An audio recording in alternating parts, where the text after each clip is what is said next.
It's mine, it's theirs, and of course it's yours. We'll be debating, discussing, and at times we will disagree, but no one will be cancelled. So joining me for the next few hours, political commentator Lee Harris, and also trade unionist Andy Twelves. There's a dozen of him. Coming up, should MPs accept gifts? We'll discuss that in my Great British Debate. In my niggle after 4, Sir Keir Starmer tries to explain why he has to sit in a box to watch his beloved Arsenal. I've had season tickets at Arsenal for a long time now, up in the stands, is where I've gone with my boy and my friends for year after year after year. Now I'm Prime Minister. The security advice is that I can't go into the stands. Or if I did, you'd have to put so much sort of security in that it would cost the taxpayer a fortune. As a result, I've been offered tickets elsewhere in the ground where it's more secure. We don't have to use taxpayer money on additional security, and that's why I've taken the decision that I have. Oh, he feels sorry for the taxpayer. Really? Then, in difficult conversations, are you a fan of Married at First Sight? I'll be joined by a wedding celebrant from the series and a matchmaker. If you're looking for love, you won't want to miss that. And my panel will also go head-to-head in my quick-fire quiz. But before we get stuck into that, let's get your latest news with Tatiana Sanchez.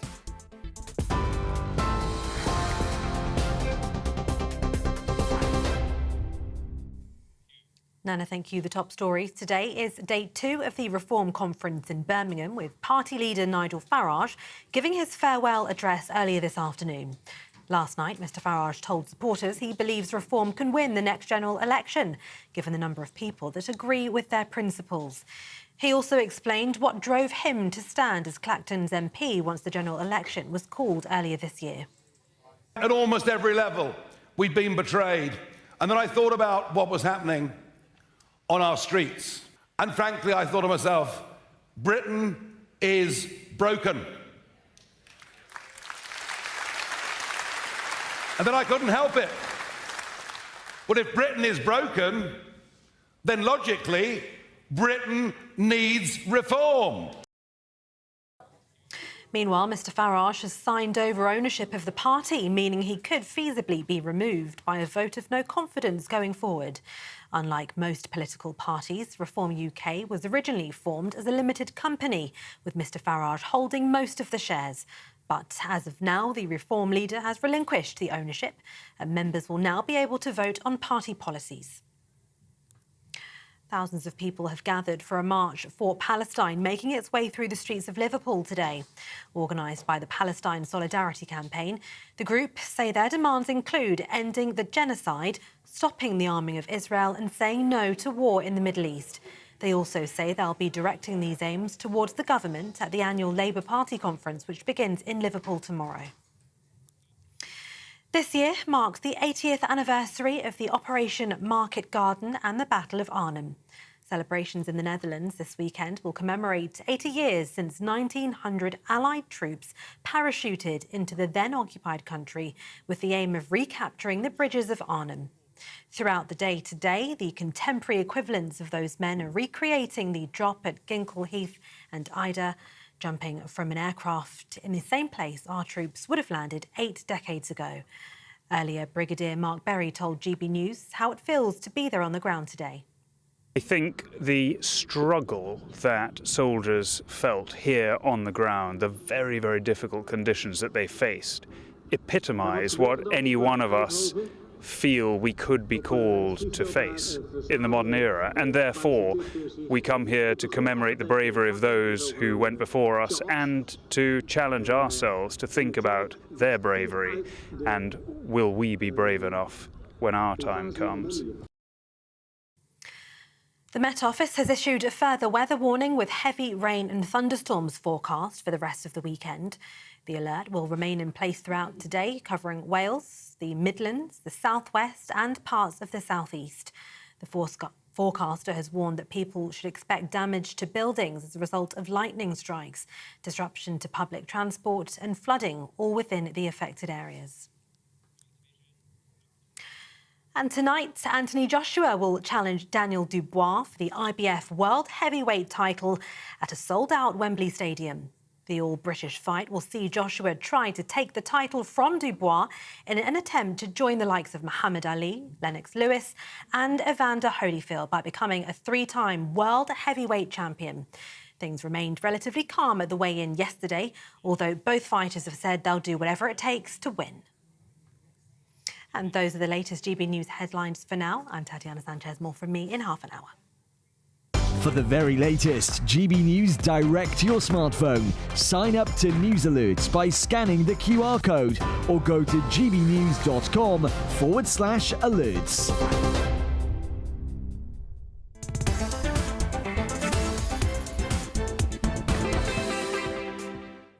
It is just fast approaching 6 minutes after 3 o'clock. This is GB News. We are Britain's news channel. I'm Nana Akua. Coming up, lest we forget, commemorations are taking place in the Netherlands today to mark the 80th anniversary of the beginning of the infamous Battle of Arnhem.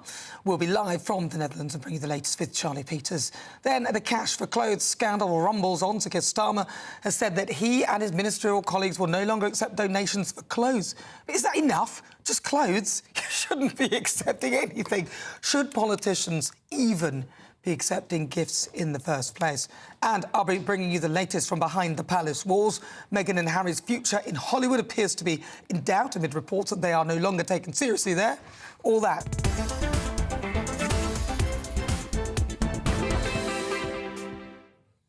Right, so on the way, in an airborne spectacular, 700 paratroopers from 8 NATO nations have been commemorating the 80th anniversary of the Battle of Arnhem.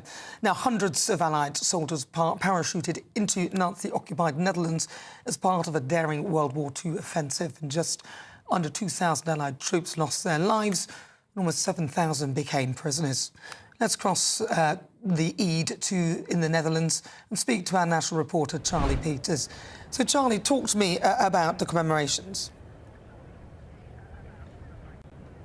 Yeah, so this is called Exercise Falcon Leap, and it's taken place in quite glorious conditions. So sunny here today, mirroring the conditions, in fact, of the 17th of September 1944, when the first airborne troops arrived here at Ginkel Heath, about 8 miles away from their target of Arnhem. The first rule of military parachuting is to land on your target. But the general in charge of this operation took the controversial decision to drop the troops in this area here, an open plain about 8 miles away from Arnhem on that bridge. And in doing that and making that decision, they landed without any resistance originally. They met men on bicycles and reservists. They met, in fact, Dutch liberation joy. People were so happy to see the British forces arrive.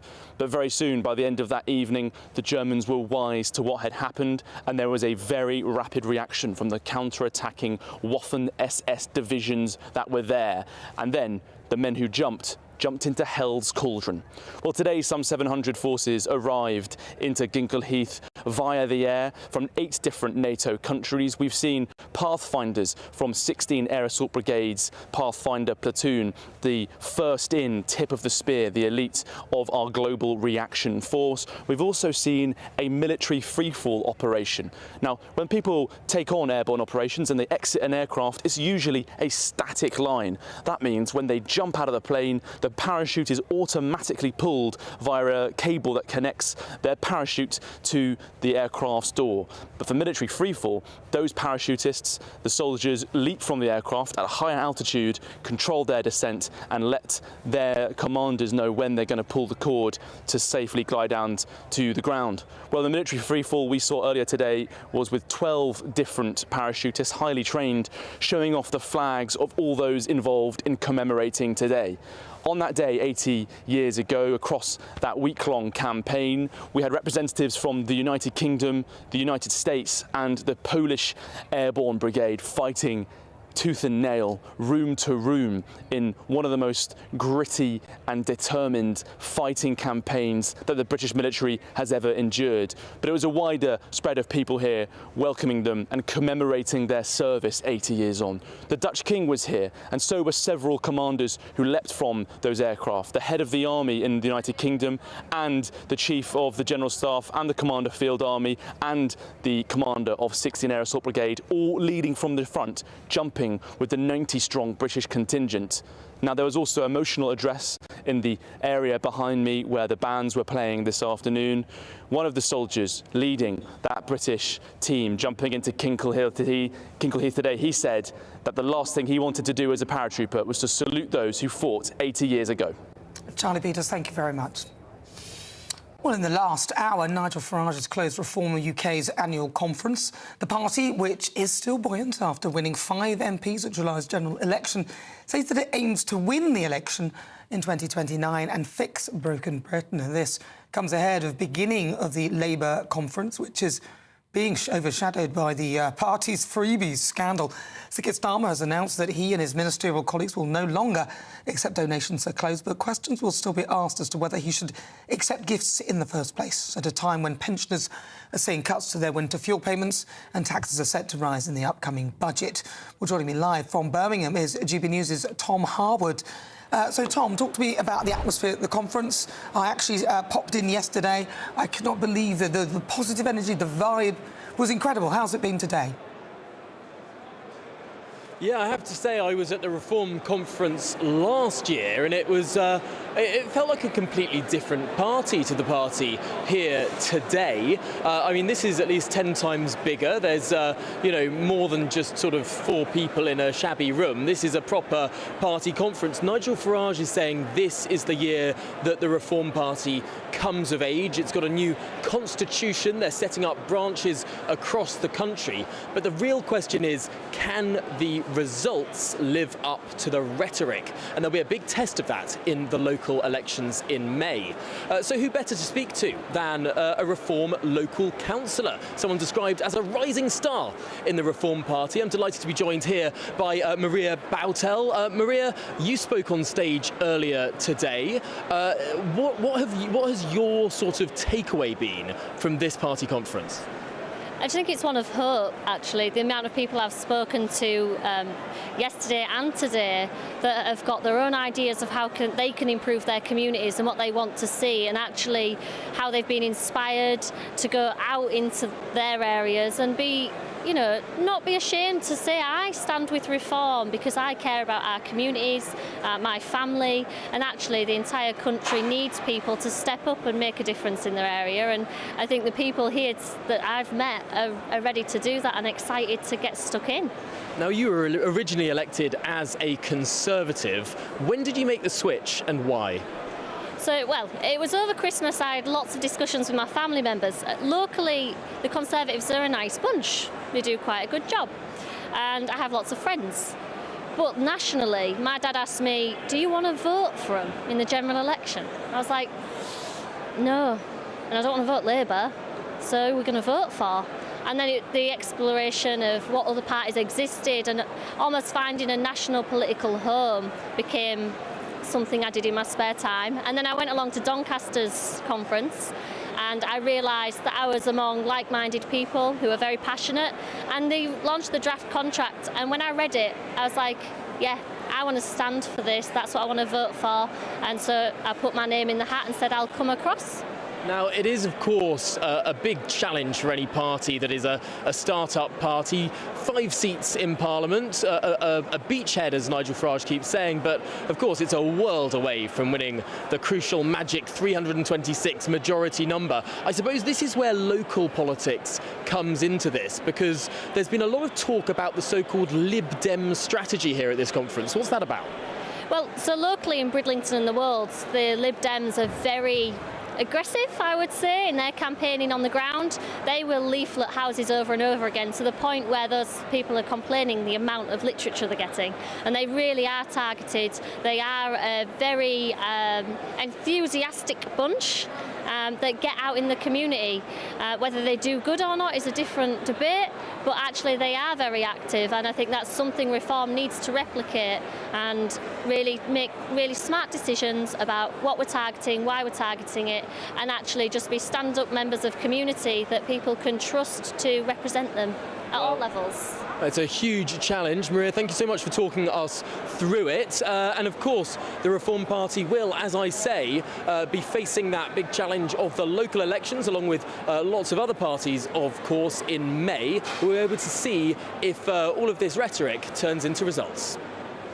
All right, Tom, thank you very much. Really good to talk to you. That is Tom Harwood. He's there at the Reform UK conference in Birmingham. For more reaction, I'm now joined by the former Labour Minister, Ivor Kaplan. Ivor, welcome to the programme. Thank you very much for joining us this afternoon. So it seems that Reform are going great guns by the looks of things. I know they are around there. It's an echo chamber, obviously, because you're going there where people support you. But I actually went there because I'm trying to get to all the party conferences, and the energy and the amount of young people who are involved and really captivated by Reform was astounding. I mean, we've all seen these things over the years, haven't we? If we're realistic, you know, it's not one thing because of the party. It's just a normal thing that seems to happen when the party is new, wherever that is. We saw it with the Lib Dems. I don't know when that was, about 15 years ago. You know, these things tend to happen. And it's only the two big parties where it doesn't appear to be like it is for the smaller parties. We should wait to see how reforms and progresses. But let's swing ourselves now to the Labour Party. Their conference will start in earnest tomorrow. A lot of people, it was supposed to be a shining moment where they could say what a massive majority we achieved. But unfortunately for them, it's been overshadowed by freebies. Where do you stand with all of that? I know you're all very excited about this. You know, wherever you go in GB News, you're very excited about these so-called freebies. Look, this happens in Parliament. This was given to Keir in particular, and Rachel, I understand, and Angela, and from a donor, not from the government. Not from money that is the public's money, which happened previously. This was done by a donor. And that's a perfectly legitimate thing to do. It's gone through the processes and everyone is moving on. No, they're not moving on. Let's just quickly deal with this issue about the football stadium, Arsenal. Right. Because this is actually quite important. It's a matter of that football stadiums, when they look at the issues relating to security, they have to take a set of decisions that are the most important to go forward. In this instance, that's why they asked Keir to move from his normal seats, which is in the normal area of the stadium, into a more private area where he has the security level that he needs. Now, I don't think anyone is really, saying that's wrong. Of course, the Prime Minister should be able to have that kind of capability. Yeah, but Prince William, who is arguably way more important than Keir Starmer and has had far more longevity, and also the previous Prime Minister, Rishi Sunak, they all stood in the stands. So I'm a little bit confused as to why. Hold on. No. I did listen to you, Ivor, and I don't think as well that we can brush past the fact that a donor who sort of is now a peer, has given... I mean, come on, would you allow another man to give your wife clothes? Really? He's on £167,000. He's got a property portfolio worth millions. It's not good enough, is it? Hold on. He's been a peer for years. Yeah. No, he's not someone new to the Labour Party just appearing, like we heard previously from people who had, given money to the Conservative Party or spent money on, helicopters, 40 grand a year or something like that. These things happen in part of that whole process of government. The most important thing is that where you get some of these issues, you have to make sure that they are dealt with by the authorities of the House and they're all registered. And Keir has done that now. Eventually. That's a good step forward, and now he can get on with the conference. No, I don't think you say that. Nobody's going to brush this under the carpet. Nobody's brushing this under the carpet. £150,000. Listen, he has been gifted more than any other MP since 2019, and that includes Boris Johnson, who he lambasted for doing the very same thing. Remember Wallpaper Gate?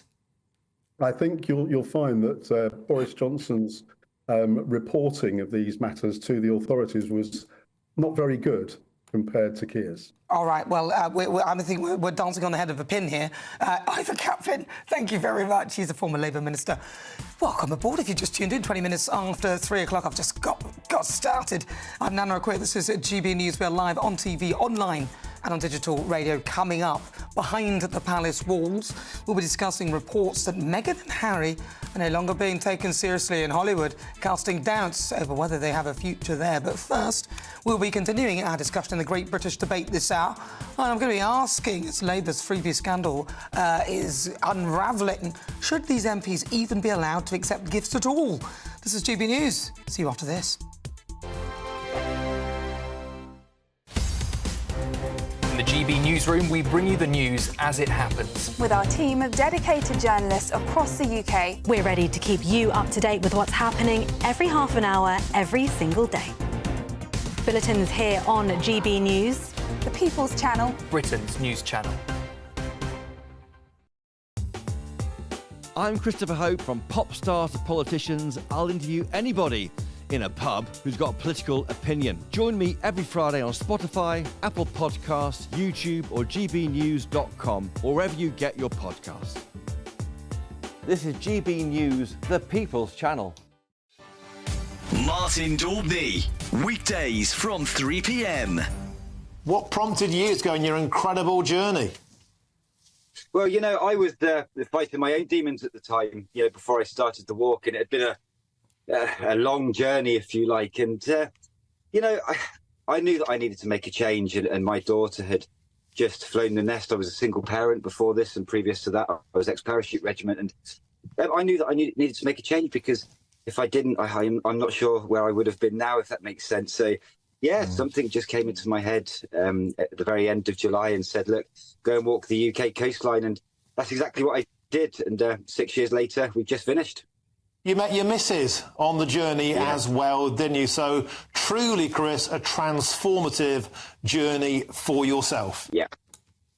Yeah, I mean, look, you step into the unknown like that, you have no idea how things are going to work out. You go out with so little expectation, but only really with the aim to, for me personally, to come back feeling a lot better than what I was before I left. And that certainly succeeded. So everything that happened along that journey was one big learning curve. And I got to learn a lot about myself, a lot about, the public and people. And it was just a life-changing transformation for me. And, I learned so much, and I know what I want to do with the rest of my life as a result of it. And I met the most amazing people. And, I worked hard. 6 years of carrying your house on your back isn't the easiest feat in the world, I can promise you that, but it was worth every single step, because I rescued a dog along the way. I met my now fiance Kate Barron along the way, and we had a baby together along the way as well. So to start in the position that I did and then end up with all of that coming over the line with me was just something that I never expected, and I couldn't have dreamed it up, to be honest.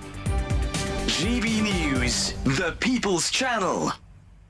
We're proud to be GB News, the People's Channel. And as you know, we always love to hear your views. Now, there's a new way of getting in touch with us at gbnews.com/your say. By commenting, you can be part of a live conversation and join our GB News community. You can even talk to me, Bev Turner, or any of the members of the GB News family.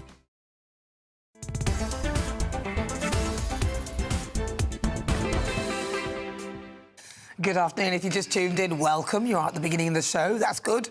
23 minutes after 3 o'clock, I'm Nana Akua. This is GB News. We are the People's Channel, and it's time now for the Great British Debate this hour. And I'm asking, should politicians be allowed to accept gifts? So Keir Starmer has announced that he and his ministerial colleagues will no longer accept donations for clothes. Just clothes, by the way, despite initially seeking to bat away criticism of the donations.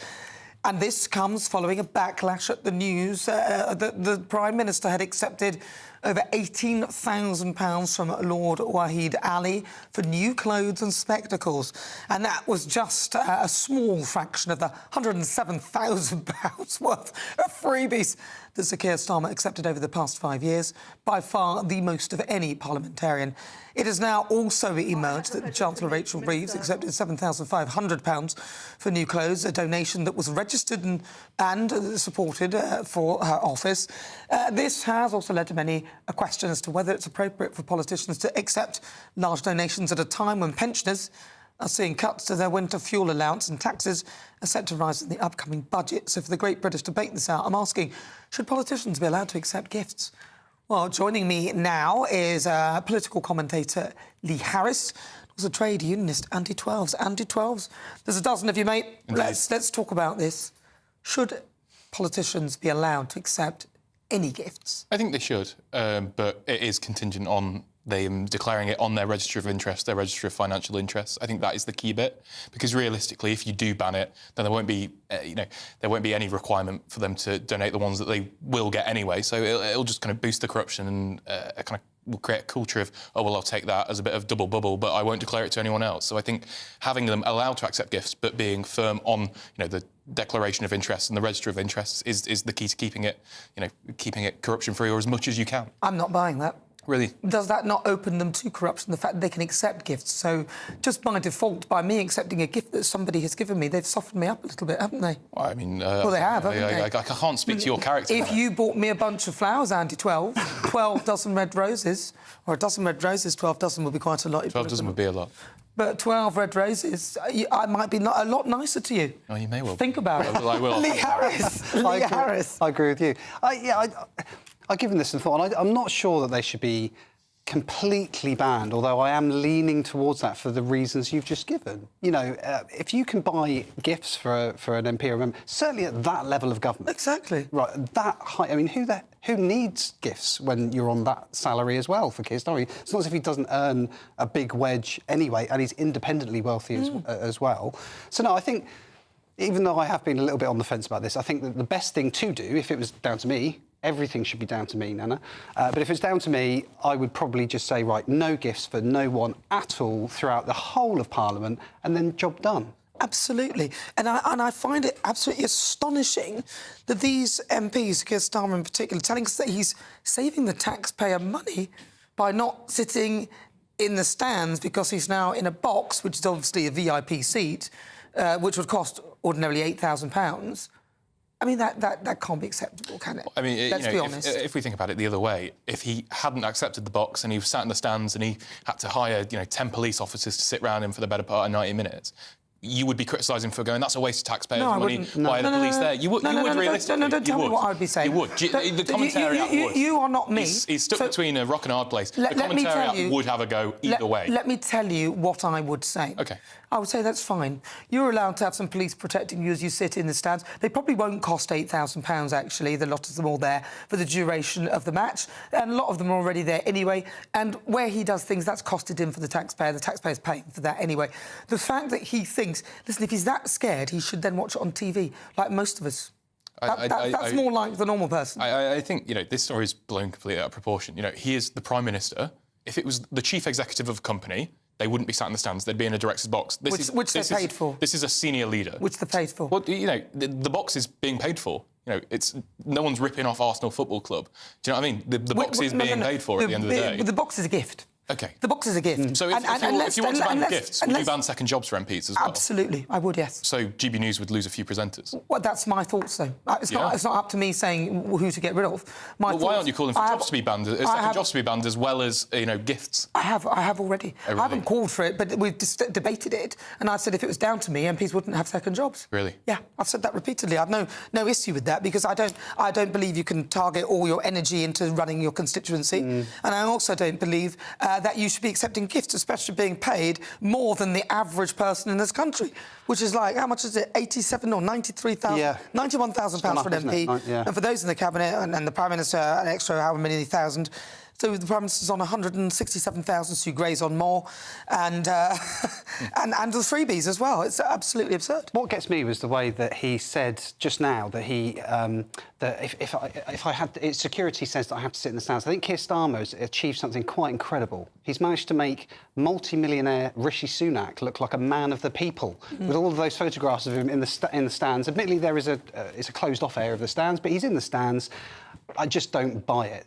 And do you know what? I don't think the public would have as much of an issue with any of this if the Labour Party, Keir Starmer, Jess Phillips, all of the on their justice warrior high horse, having a go at the Conservatives for their gifts and donors.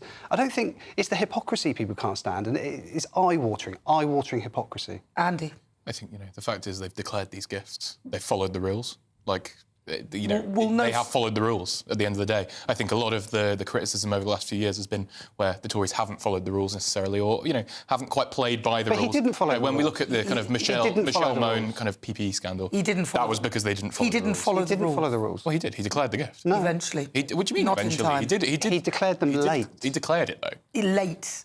The rules. There's even a clip of him saying how the rules are 28 days, and he talks about it and everything. He declared one of those things late. So he declared. Out of how many donations did he get? Oh, OK, so now one late. Listen, you know what I mean? You can almost see the mental gymnastics of people trying to defend his behaviour. Well, no, it's while he was in not opposition, that deep at the end of the day. There are bigger stories to talk about, Like winter fuel. Like winter fuel, sure, that's a legitimate debate to have. Absolutely. Exactly, So and that's the kind of stories that the commentariat should be speaking about. So what do you think the optics are for that, then, for the pensioners watching that, these people taking gifts? I think, lots of politicians take gifts constantly. Kemi Badenoch, one of the people that are running to lead the Conservative Party, one of her pledges last time she ran was to abolish the winter fuel payment. So I think, that would be something that I would send to the optics to the pensioners.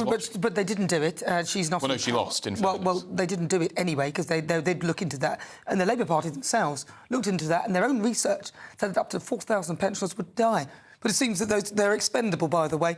Right, well, listen, stay with us. This is GB News. We're live on TV, online and on digital radio. Coming up, we'll be discussing reports that Meghan and Harry are no longer taken seriously in Hollywood, casting doubt on their future there. But first, let's get your latest news headlines with Tatiana Sanchez.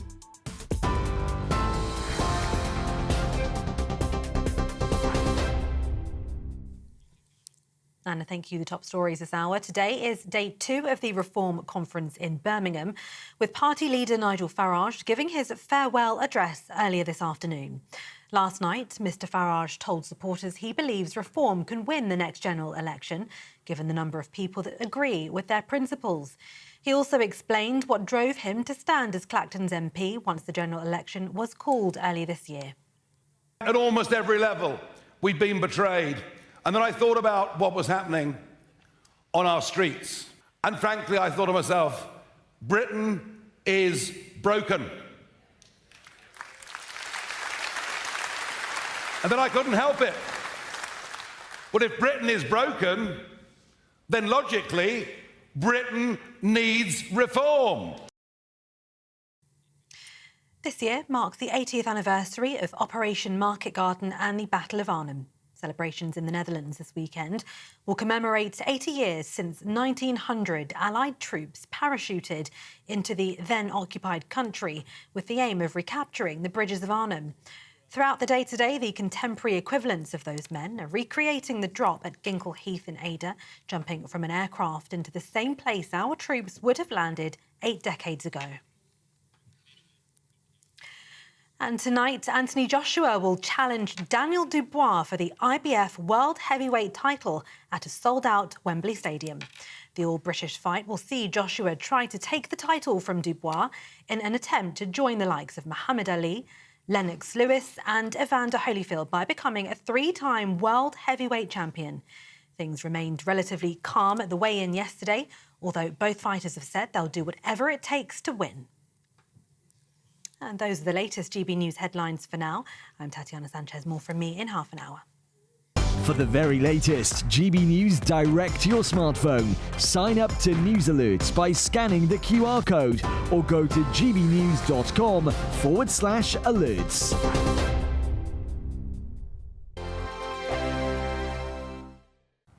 Hello there, good afternoon. Today marks the end of astronomical summer with the equinox tomorrow. And for some of us, there is some sunny spells to end the summer, but for others, it is more of a thundery end. Due to this low pressure that is pushing into southern areas, and these occluded fronts here have already started to provide some heavy showers and thunderstorms in places. The particular focus for that as we continue into this evening is Wales, central, southwestern areas of England. There could be some disruption in places. Again, frequent lightning and hail is also possible. A second second pulse of thundery rain arriving as we head into the latter stages of the night as well. Generally dry further towards the north. We might see a few showers just clipping the far south of Northern Ireland, but generally northwestern areas of Scotland could be quite chilly underneath the clearest skies. Elsewhere, it is generally a rather mild night. As we start off Sunday in the north, then there is going to be an east-west split. Quite a lot of cloud to start the day, particularly along that eastern side, with that producing a bit of drizzle in places. It will try to burn back, but really the best of the sunshine is certainly going to be for the Highlands, Lewis and Harris and Argyll and Bute. A few sunny spells also developing as we head throughout the day for Northern Ireland once the fog begins to clear its way off, but you'll see those showery outbreaks of rain spreading across much of Wales, central southern areas of England, and they will continue right throughout the day. Again, there is a rain warning in force, so we could see further spray on roads, surface water issues, so it certainly is worth taking care and keeping up to date with the forecast. The graphics here not to be taken too literally, but it just gives an indication that that western side really could see some quite heavy pulses of rain. Quite humid in amongst all of this as well. Temperatures topping up around 20 to 21 degrees Celsius, 20 even possible across the sunnier spots of northwest Scotland. That rain will linger as we head throughout Sunday evening, stalling a bit across Wales and the Midlands before it gradually wants to shift its way eastwards as we head throughout the day on Monday. But things generally staying unsettled into the new working week, and it's also looking to turn cooler for all of us. Enjoy the rest of your weekend. Bye-bye. The Britain I grew up in was the most peaceful, gentle society that has ever existed. That has been destroyed. Opinion polls show immigration is the #1 concern to the British public. Are you proud to be British? Yeah, I'm ever so proud. My name is Stephen Edgington, and in this documentary, I want to find out how Britain became a nation of immigrants. Immigration, the truth, available at gbnews.com. Join me, Camilla Tominey, for a frank and honest discussion with those in power that cuts through the spin and gets to the heart of the issues shaping our nation. You haven't confirmed that you want to stand as leader, but you haven't ruled it out either. This report basically says that he's not fit to stand trial. Is he indecisive? Incompetent? I deliver the dose of reality Westminster needs. That's the Camilla Tominey Show at 9:30 every Sunday on GB News, the People's Channel, Britain's news channel.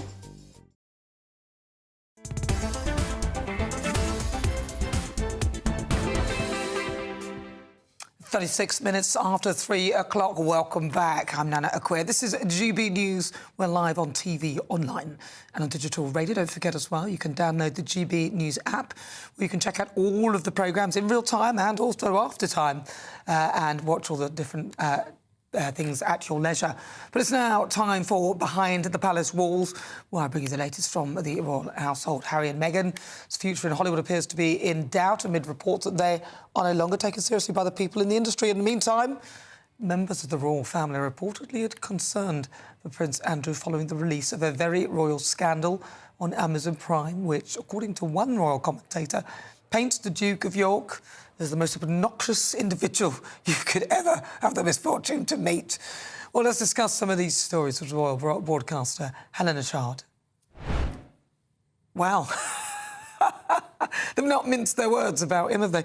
Well, let's start with Harry and Meghan, because unfortunately for them, it's not looking good, is it?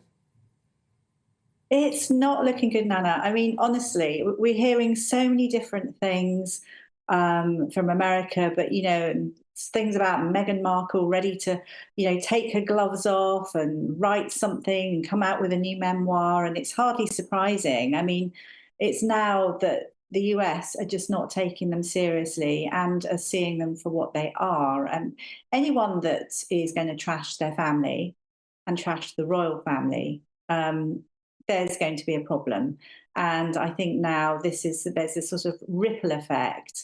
And obviously people are coming out of the woodwork and they're talking about how they are. And I think, you know, when you've got things written in the Hollywood Reporter, you do take it seriously. It's seen as the industry Bible, as we're told. So there's a lot of criticism that's written in good places. So, of course, this then is the reenactment of what's happened in the British tabloids. And there's lots of different things that are being said about them.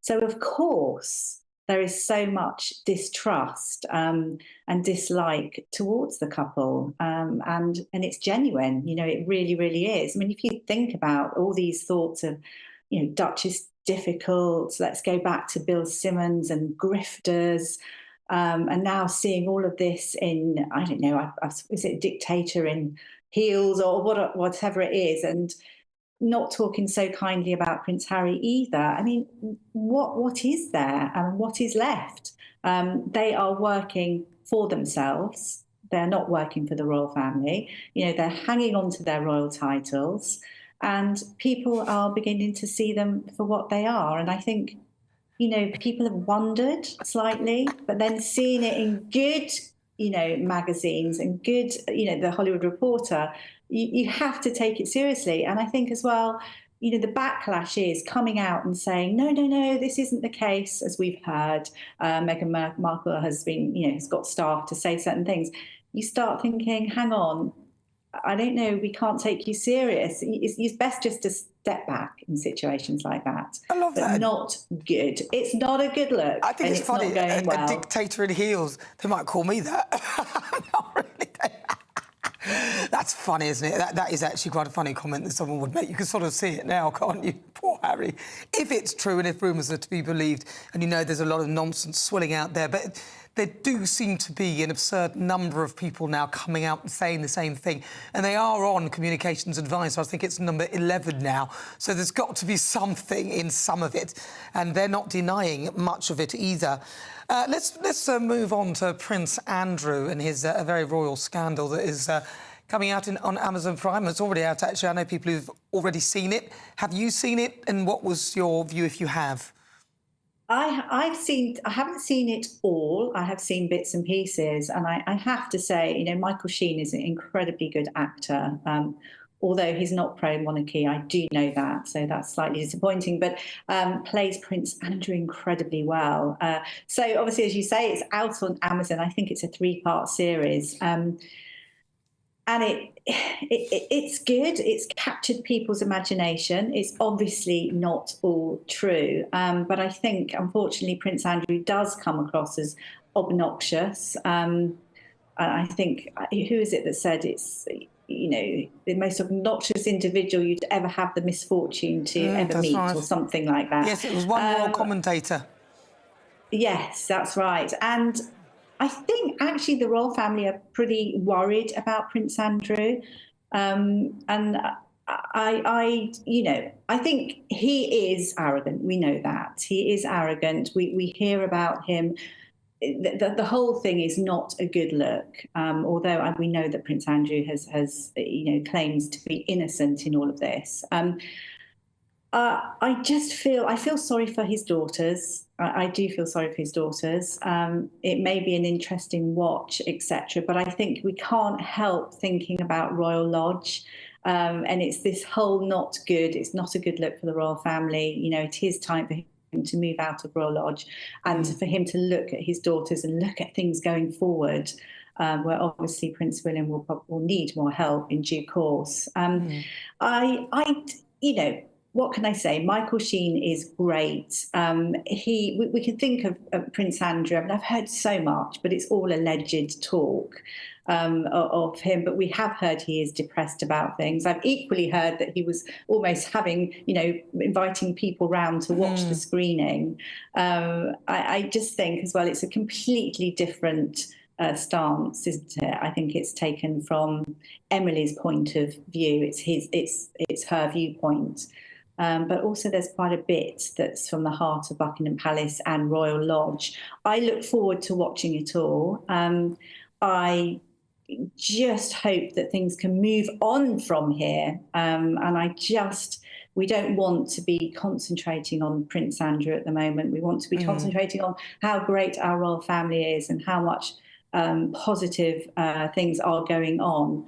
Rather than this, which is obviously a bit of a slant. We don't want to think about the boorish... we don't, Eleanor. We don't really want to hear too much about him, but on this particular one, I guess it's come out on Netflix, so it is, if you're a royalist and you want to watch it, it might be worth the watch. It's on Amazon Prime. Eleanor Chard, thank you very much. Always a pleasure. Lovely to talk to you. Thank you. Right, so 44 minutes after 3 o'clock. If you just tuned in, welcome. Next, my panel will rejoin me in the studio. We'll discuss Rachel Reeves and the decision to introduce a female-only rule for the decor at number 11. Is this sexist? More coming up after this. This is GB News, Britain's news channel. More than half of people aged 50 and over feel happier from having a friendship, and 46% feel a sense of belonging too. Tomorrow is the start of Friendship Month. The Oddfellows, a non-profit friendly society that provides older adults with opportunities to create new friendships, is now inviting more people this September to join their local groups and expand their friendship circles through giving a taster activity at local community centres. We're joined now by Jane Nelson, who's the CEO of Oddfellows. Good morning, Jane. Thanks for joining us. As someone in my mid-30s, I've even noticed as well that my own friendship group has diminished over the years as kind of, you know, people get married and have kids and they kind of drift apart and don't make time for each other. How important is it to have friends separate to your family? What benefit does that bring you? As you do get older, you do lose friends for a variety of reasons. Either you lose touch or they have an illness or they pass away as you get older. The stats show that people love spending time with their friends. It always takes somebody, doesn't it? Somebody's got to make that first step to send a text to say, do you fancy meeting up for coffee, or do you fancy going to the pub, or whatever the arrangement's going to be. But sometimes somebody always has to make that first step and text or phone.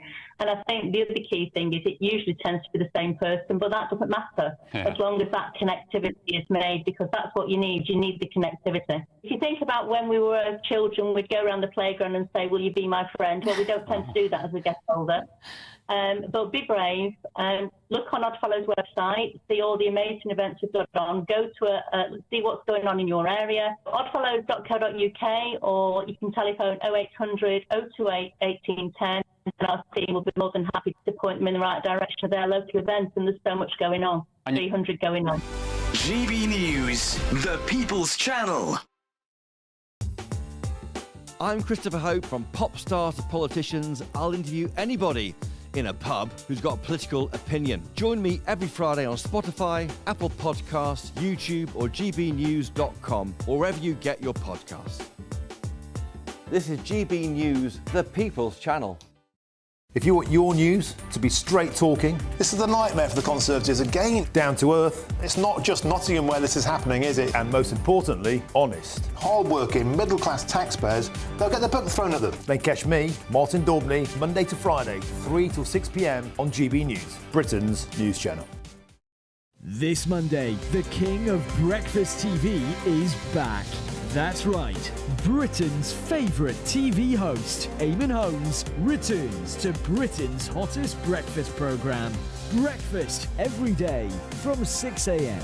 Only on GB News, Britain's news channel.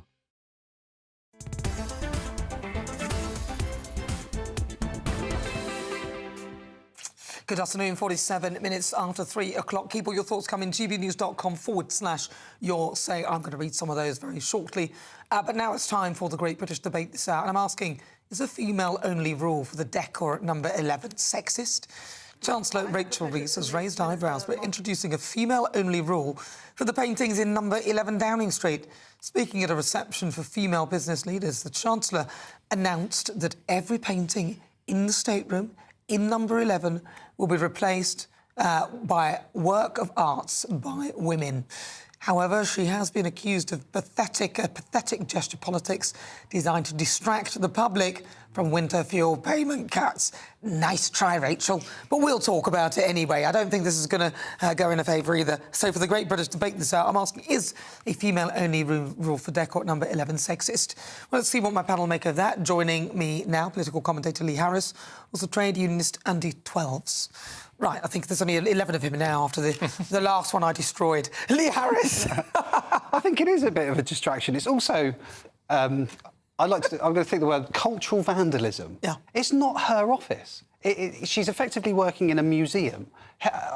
You know, there is an element to it that I think that you've got to make it a little bit your own, but literally taking works of art off of the wall of a building that is hundreds and hundreds and hundreds of years old, I just don't think they should be allowed to do it. Fair enough, right? If they've got a personal flat, you know, a number 10 flat, that's different. If you've got to live there, that is different. But you know, it is effectively a museum, the Houses of Parliament. It's a stunning building, it's ancient, and for someone to be able to just go in there and just rip all these massive works of art off the wall, I think is cultural vandalism. I also think it's a distraction. Yes, a distraction from perhaps the £7,500 worth of clothes that she accepted from Lord Ali, do you think, maybe? I can't speak to the mindset of the Treasury comms team. I'm not on the Treasury comms team. But, you know, this story, it is a bit of a non-story. You know, in 2021, you know, Boris Johnson spent 100 grand of taxpayers' money on 2 paintings to bring into number 10. You know, it is quite normal to have a cycle of paintings and artwork through number 10 and number 11. And, you know, in the House of Commons, this is quite a normal thing to do.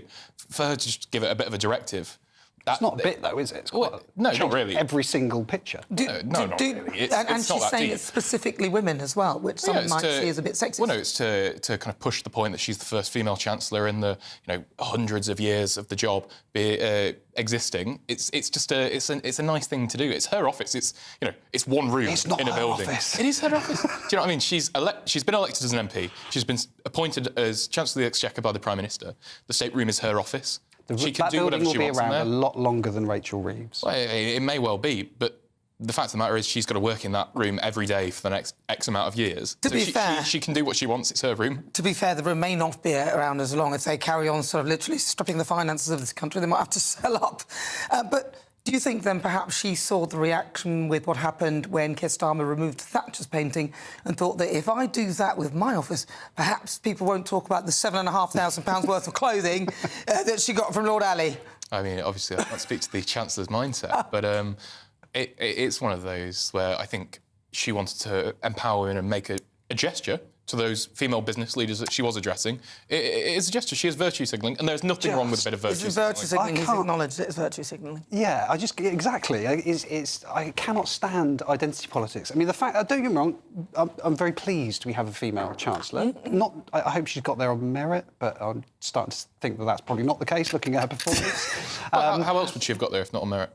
I mean, you're not suggesting anything untoward there, are you, Lee? No, she won her seat. She was democratically elected. I'm just saying that I don't think she's actually got the skills to do the job. Well, if that's the mindset, then the mindset could be that we'll get a woman chancellor in there.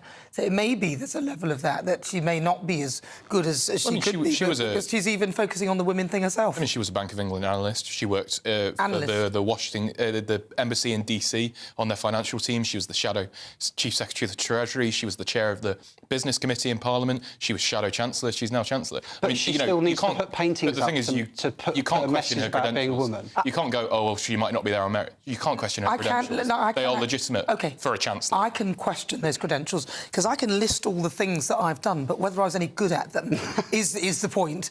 And I'm saying that it's in the eating of the pudding, not the list of the ingredients in it. And right now we're eating a bit of this pudding that she's supplying, and a lot of us are getting indigestion. Yeah, but by that point, you know, if you go, oh, well, you can only say if someone's earned it on merit by how they do the job. How would you get to the job in the first place if you can only base it on merit? Right, she was good at the Bank of England. She was good at the DC embassy. She was a solid chair of the business committee. She was a solid shadow chancellor.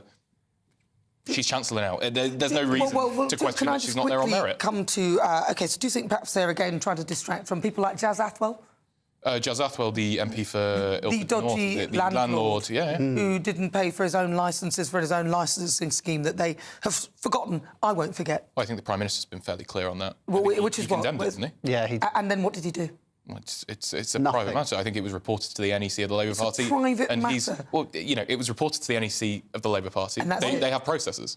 They have a process. I would have taken the whip away instantly. Why has he still got the whip? Yeah, it's insane. It's an excellent question. I mean, you'll have to try and get the chief whip on here and speak to them about it. But I can assure you if I was in number 10 or in the whip's office, I would have advised to suspend him because I think it was completely inappropriate for the Labour Party to be the party of social justice and higher standards of living and try and push that in social housing when, as a private landlord, he can't even get his HMOs right. Yeah. I completely agree with that. Yeah, yeah. Well, based on Rachel Reeves, going back to Rachel Reeves, her performance so far, I don't think she's been very good. I think she's been awful. I think she's... I mean, if you look at what's happened so far, this whole 22 billion black hole is just all of a sudden... she won't give us the details. Well, we shall find out, because it looks like she might actually fall in it. But next, my monologue on Sir Keir Starmer's freebies scandal, which is what I think it is. Is the Prime Minister guilty of double standards? Send me your thoughts, post your comments, gbnews.com/your say. But first, let's get an update. It is glorious out there here in the southeast. Let's get an update with your weather.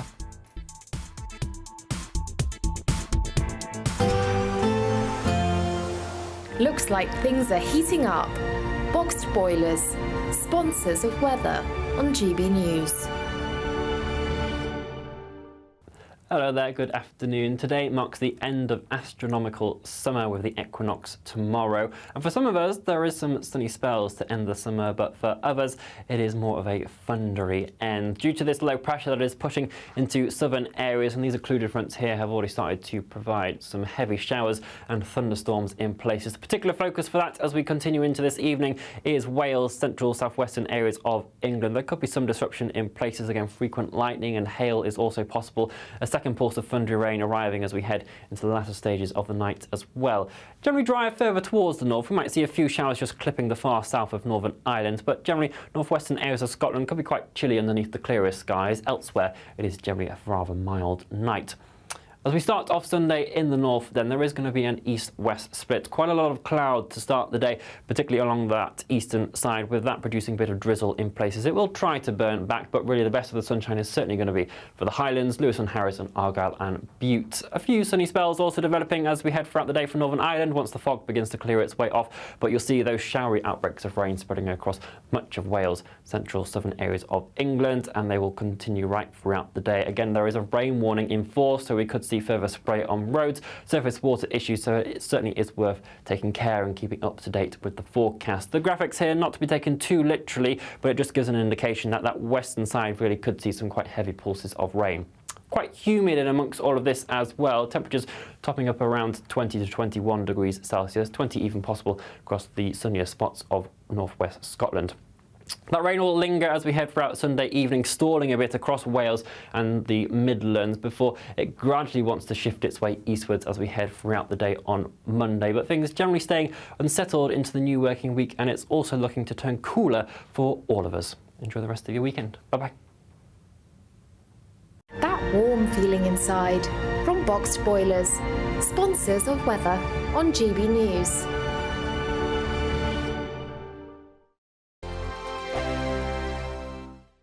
You could be the next Great British Giveaway winner with a whopping £36,000 in tax-free cash in your bank account. Imagine getting the winning phone call for that. £30,000 cash? Oh my God, I'm going to cry. Yes, you see, that is absolutely fantastic. We're over the moon. Oh my God, this is amazing. For another chance to win £36,000 in tax-free cash, text cash to 63232. One entry costs £2 plus one standard network rate message, or text bonus to 63232. 5 entries cost £5 plus one standard network rate message. You can enter online at gbnews.com/win. Entries cost £2, or post your name and number to GB08, PO Box 8690, Derby DE1 9TT. UK only. Entrance must be 18 or over. Lines close at 5 p.m. on the 25th of October. Please check the closing time if listening or watching on demand. Good luck. Good afternoon, Britain. Your lunchtime update on the stories that matter across the UK. From breaking news and insightful analysis, inspiring stories and lively debates. You're comparing yourself to a former Prime Minister. Which is it? Stay informed, stay updated, stay entertained. I just don't know how anyone would not want to be there. Every weekday from midday. We are Good Afternoon Britain, only on GB News. Britain's news channel. Welcome to State of the Nation, daily plunge into the stories shaping our country. I'm Jacob Rees-Mogg, and Monday to Thursday we bring you the insights, the facts, the truth about how our country is being governed. Because what happens in Downing Street matters down your street. Tune in to State of the Nation every Monday to Thursday, 8 to 9 o'clock. only on GB News, the People's Channel, Britain's news channel. Mark Dolan tonight is your weekend dose of news, debate and entertainment. This sounds like a wild conspiracy theory. Don't miss My Big Opinion. Mark Meets and My Take at 10. Democracy is a funny old thing. And we don't do boring, not on my watch. I just won't have it. Let's go and get another glass of that bubbly. You've earned it. That's Mark Dolan tonight, Saturday and Sunday, 9 to 11, only on GB News, the People's Channel, Britain's news channel. The Britain I grew up was the most peaceful, gentle society that has ever existed. That has been destroyed. Opinion polls show immigration is the #1 concern to the British public. Are you proud to be British? Yeah, I'm ever so proud. My name is Stephen Edgington, and in this documentary, I want to find out how Britain became a nation of immigrants. Immigration, the truth, available at gbnews.com.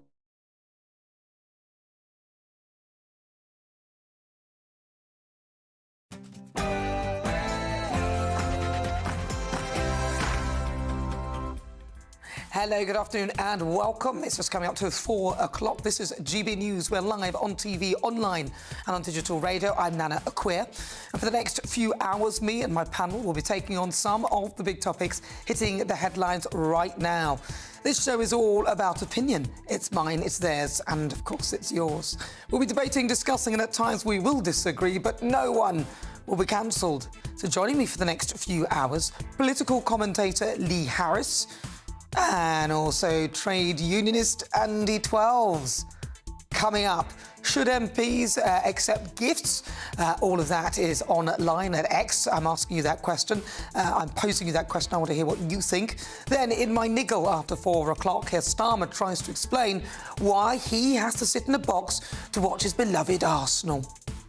I've had season tickets at Arsenal for a long time now, up in the stands, where I've gone with my boy and my friends for year after year after year. Now I'm Prime Minister. The security advice is that I can't go into the stands. Or if I did, you'd have to put so much sort of security in that it would cost the taxpayer a fortune. As a result, I've been offered tickets elsewhere in the ground where it's more secure. We don't have to use taxpayer money on additional security, and that's why I've taken the decision that I have. Oh, you feel sorry for the taxpayer. Really? Then, in difficult conversations, are you a fan of Married at First Sight? I'll be joined by a wedding celebrant from the series and a matchmaker. If you're looking for love, you won't want to miss that. And my panel go head-to-head in my quick-fire quiz. But before we get started, let's get your latest news with Tatiana Sanchez.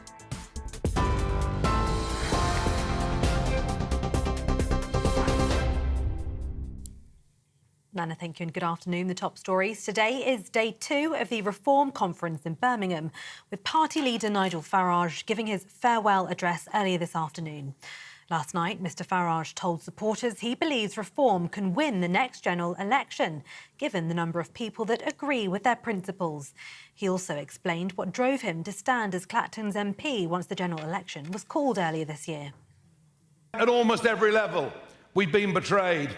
And then I thought about what was happening on our streets. And frankly, I thought to myself, Britain is broken. And then I couldn't help it. But if Britain is broken, then logically, Britain needs reform. Meanwhile, Mr Farage has signed over ownership of the party, meaning he could feasibly be removed by a vote of no confidence going forward. Unlike most political parties, Reform UK was originally formed as a limited company, with Mr Farage holding most of the shares. But as of now, the Reform leader has relinquished the ownership, and members will now be able to vote on party policies. In other news, thousands have gathered for a march for Palestine, making its way through the streets of Liverpool today. Organised by the Palestine Solidarity Campaign, the groups say their demands include ending the genocide, stopping the arming of Israel and saying no to war in the Middle East. They also say they'll be directing these aims towards the government at the annual Labour Party conference, which begins in Liverpool tomorrow. Now, this year marks the 80th anniversary of Operation Market Garden and the Battle of Arnhem. Celebrations in the Netherlands this weekend will commemorate 80 years since 1900 Allied troops parachuted into the then-occupied country with the aim of recapturing the bridges of Arnhem.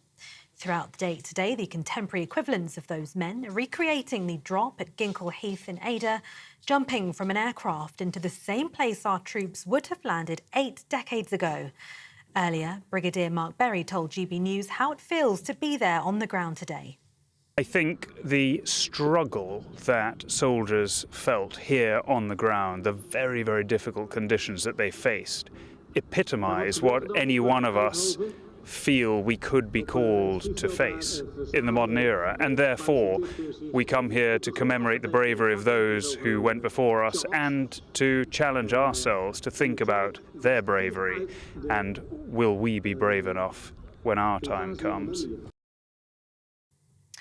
Now, the Met Office has issued a further weather warning with heavy rain and thunderstorms forecast for the rest of the weekend. The alert will remain in place throughout today, covering Wales, the Midlands, the southwest and parts of the southeast. The forecasters warned that people should expect damage to buildings as a result of lightning strikes, disruption to public transport and flooding, all within the affected areas. And tonight, Anthony Joshua will challenge Daniel Dubois for the IBF World Heavyweight title at a sold-out Wembley Stadium. The all-British fight will see Joshua try to take the title from Dubois in an attempt to join the likes of Muhammad Ali, Lennox Lewis and Evander Holyfield by becoming a 3-time World Heavyweight champion. Things remained relatively calm at the weigh-in yesterday, although both fighters have said they'll do whatever it takes to win. And those are the latest GB News headlines for now. I'm Tatiana Sanchez. More from me in half an hour. For the very latest GB News direct to your smartphone, sign up to News Alerts by scanning the QR code or go to gbnews.com/alerts. Thank you, Tatiana. Fast approaching 6 minutes after 4 o'clock. This is GB News. You're with me. I'm Nana Akua. We're live on TV, online and on digital radio. There he was pontificating on high about Tory sleaze, Keir Starmer. As ever, one rule for them, another rule for everybody else. A new Britain built on decency, security, prosperity and respect is welcome in my Labour Party. Remember this? What a joke. Even now, as the latest mealy-mouthed apology stumbles out of one side of his mouth, a new set of deflections and distortions pour from the other. But the damage is already done. The public have made up their mind. They don't believe a word the Prime Minister says. They know what he is. As ever with this Prime Minister, those close to him find themselves ruined, and the institutions he vows to protect damaged. Good ministers forced to walk away from public service, the Chancellor's career up in flames, and the leader of the Scottish Conservatives rendered pathetic. Come election time, people like Carol Vorderman bragging on about Tory sleaze. Divisiveness, their cruelty, their robbing and their lies. Go there. StopTheTories.vote right now. See you there. And now we learn that Sir Keir Starmer has declared more gifts and freebies than any other MP. And yes, that includes more than Boris Johnson. Keir's total in gifts, benefits and hospitality since 2009 topping £150,000. Here he is justifying why he needs to be in a box at his beloved Arsenal. I've had season tickets at Arsenal for a long time now, up in the stands, where I've gone with my boy and my friends for year after year after year. Now I'm Prime Minister. The security advice is that I can't go into the stands. Or if I did, you'd have to put so much sort of security in that it would cost the taxpayer a fortune. As a result, I've been offered tickets elsewhere in the ground where it's more secure. We don't have to use taxpayer money on additional security, and that's why I've taken the decision that I have. Oh, that's good of him.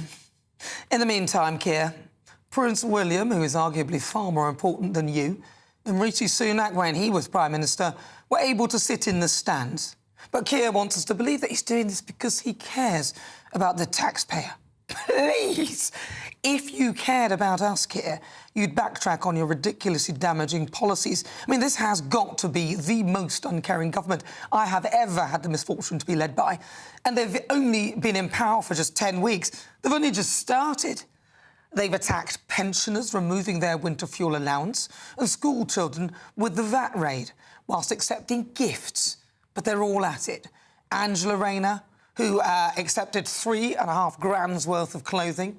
Rachel Reeves, our Chancellor, who accepted £7,500 free clothes. Perhaps she could donate them to pensioners to keep them warm. David Lammy, accepting £10,000. I mean, this is ridiculous.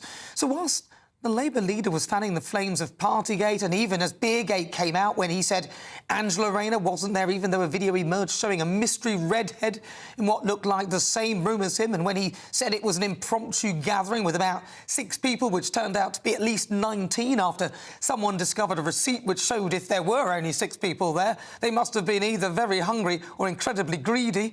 And then a memo was unearthed to confirm that there was nothing impromptu about the meeting itself. The man who let abusers out of jail early to make way for people who had made hurty-feeling posts on social media. Now, I'm not for 1 minute suggesting that people who inadvertently instigated riots shouldn't be punished, but there has to be a level of proportionality. You can't empty the jails of petty thieves and domestic abusers to make room for these people. He accepted free clothes for his wife. What kind of man allows another man to buy his wife clothes? And he accepted 2.5 grand's worth of spectacles, whilst earning £167,000 as a Prime Minister, and is rumoured to have a property portfolio worth millions. Well, that's way more than most. Surely the Starmers can also afford to buy their own clothes. He's also got a massive pension. It's a lot of money, a lot of clothes. We have Lady Starmer looking fabulous at London Fashion Week in a borrowed dress. But, you know, people will just see the Prime Minister and his wife going to events, looking amazing while cutting pensioners' So even with evidence mounting against Keir, some were so angry with Boris over Watergate, Wallpapergate, Partygate, Animalgate, to even question the integrity of Sir Keir Starmer. And those of us who did were seen as far right. Well, here he is, folks, our great leader. It's fascinating listening to people trying to excuse his behaviour and that of his close Labour allies. You can almost see the mental gymnastics that they use to try and excuse him. So whilst things have got worse for us, they certainly got better for Keir and his greedy clan. Absolutely disgraceful and utter hypocrite.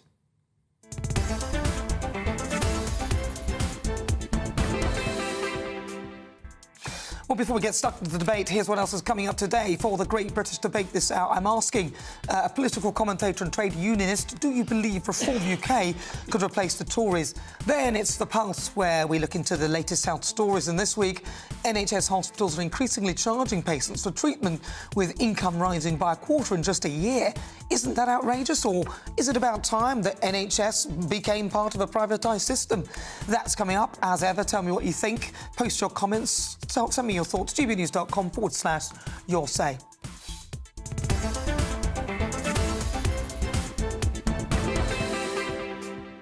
Right, well, let's get the thoughts of the now former Labour Minister Dennis McShane. Dennis McShane, isn't it, surely it's indefensible, all these freebies? And I'm not saying that he's alone in it. I mean, the other ministers from other parties have accepted freebies as well.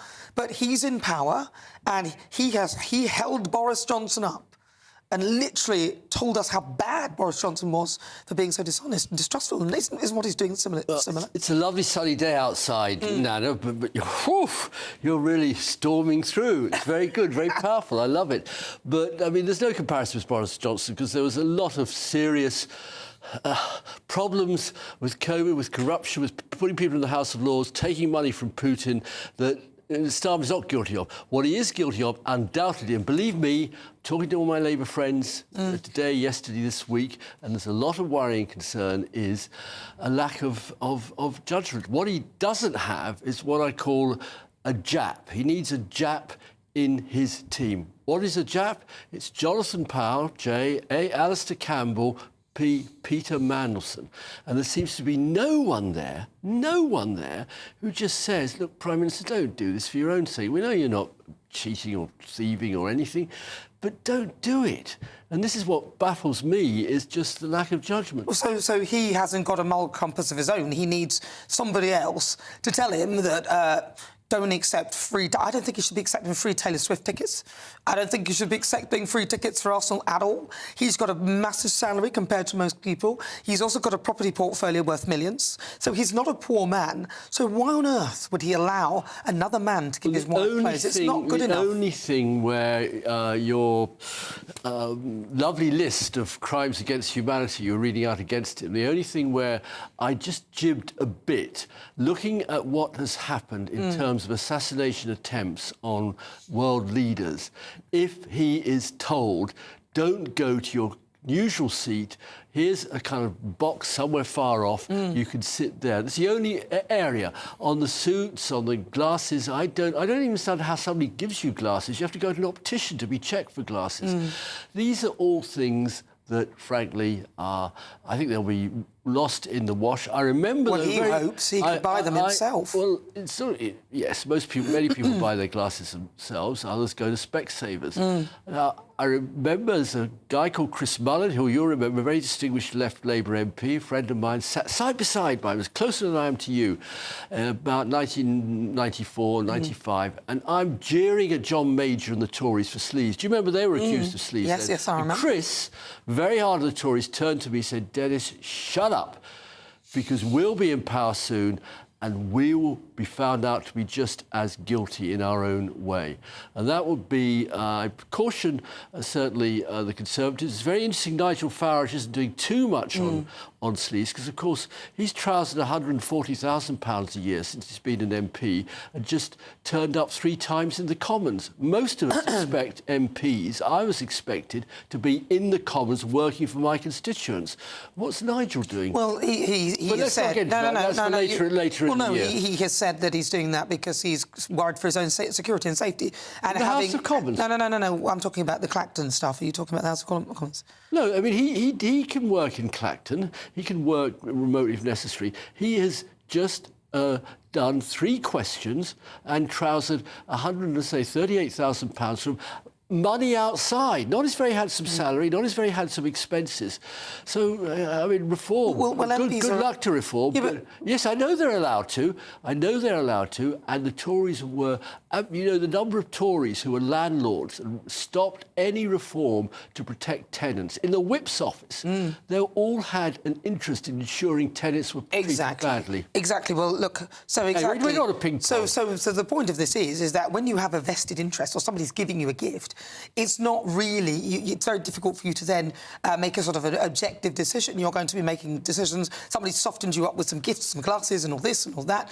And the worry is that people can then infiltrate your decision-making. And if you're in power, that's not really a good look. I completely agree with you, and that's why Robert Jenrick shouldn't even be in the competition, because he took, on behalf of the Tory party, big money from a property developer and actually overrode his own planning inspection and the law of the land to give this Tory mate a development possibility. OK, well, listen, we could talk about that for ages, because I'm still waiting for the Labour to perhaps remove the whip from Jazz Athwell. So...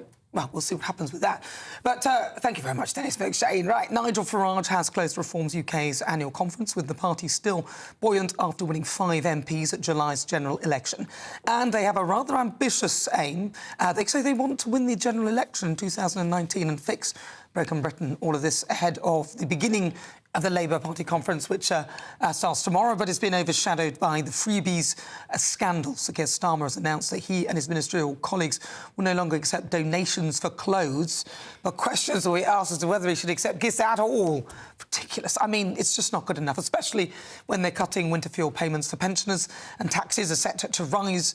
As they promised us, things would only get worse before they get better. But some breaking news moments ago, Sir Keir Starmer arrived in Liverpool for the Labour Party's first annual conference in government for 15 years. Let's return to Birmingham. Right, well, we're having trouble to bring you that. We'll try and bring you that, but let's return to Birmingham. Speak to GBNews' Tom Harwood. Tom Harwood, you're there at Reform UK's conference. So it's looking a bit quieter now. I am indeed. Yeah, and I'll be following Sir Keir Starmer to Liverpool in just a couple of hours' time. So we'll be catching up with him throughout the next few days. But here in Birmingham, the Reform UK Party conference has closed. They've actually just started dismantling the set around me. So I hope we can last for as long as this interview takes, because I'm delighted to be joined now by a councillor in none other than the seat of Mr Nigel Farage. Yes, Clacton councillor Jeff Bray is with me. And Jeff, this has been a very different style of conference for Reform UK. It's been bigger, it's been grander, but of course you haven't been a member of Reform UK for all that long. You defected from the Conservatives. Why was that? I think moving from the Conservative was an obvious thing to do. The Conservative Party were in free fall. Everything was going wrong. The real key turning point for me was the time that David Cameron came back into the Conservative cabinet. That was the real swinger for me. But let's be honest, the Conservatives weren't getting much right. And there comes a point when you just can't keep supporting that. You need to do something different. Reform look like the right option to me. They speak the kind of language I want to hear. They're the kind of party I want to be part of, and that's why I'm here. And now, of course, you are a councillor in the patch of Nigel Farage. Do you see him often? Have you seen him locally in Clacton as well? Because there's been a lot of controversy about how often he turns up to constituency events, how local he is as a Member of Parliament. Yeah, it's been interesting. We read the social media posts as well. I actually think we probably see more of him at the moment than his wife does. I've been out many times with Nigel over the last few weeks. We visited police stations, fire stations, local residents, local charities. All of those people will tell you that because we were there. But of course, I'm afraid our opposition like to put out a narrative that's not necessarily correct. I can assure you Nigel is in Clacton an awful lot. I know that because I'm often with him. And yet he doesn't do constituency surgeries. Why is that? It's very difficult. We have a difficult situation. The problem with having a high-profile Member of Parliament like Nigel Farage is that, unfortunately, he is a target for those who wish to do him harm. Security is a very serious issue. We have an office opening up. It will open, but it won't open until it can be made secure and we can guarantee the safety of our MP. Let's not forget, bad things have happened to MPs in the past, and our first responsibility is to make sure that doesn't happen again. As soon as we're able, as soon as we can get that open, of course our MP will be sitting with our constituents. In the meantime, he will visit as many as he can, and we will do as much as we can online. And of course there are councillors like myself and the other three who can help out too. Security takes time, unfortunately. Please bear with us, be patient, we're getting there. OK, and finally, looking from this conference into the future, it's been interesting to hear so many people on the stage over the last 2 days saying that this party could form the government after the next election.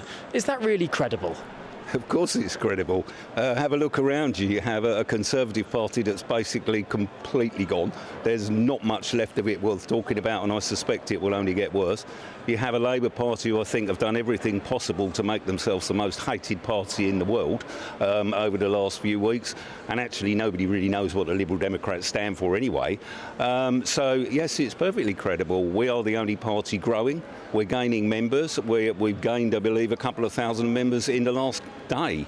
That's huge. Our membership is not far behind the Conservative Party. We're growing in strength. People are seeing the message. They're starting to disregard the silly notions that we're in some way racist. We're certainly not. I don't know anybody in the party who really cares what colour somebody's skin is.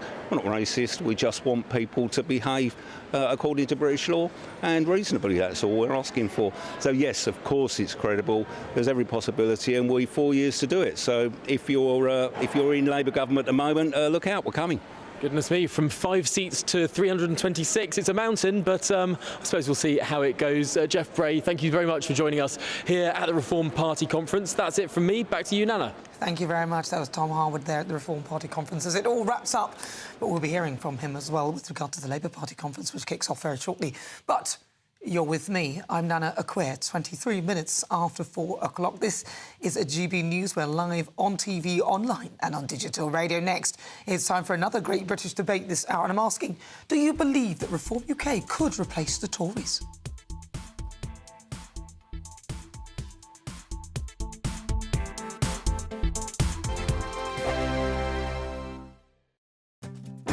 I'm Isabel Webster. Thanks for joining us on GB News, Britain's news channel.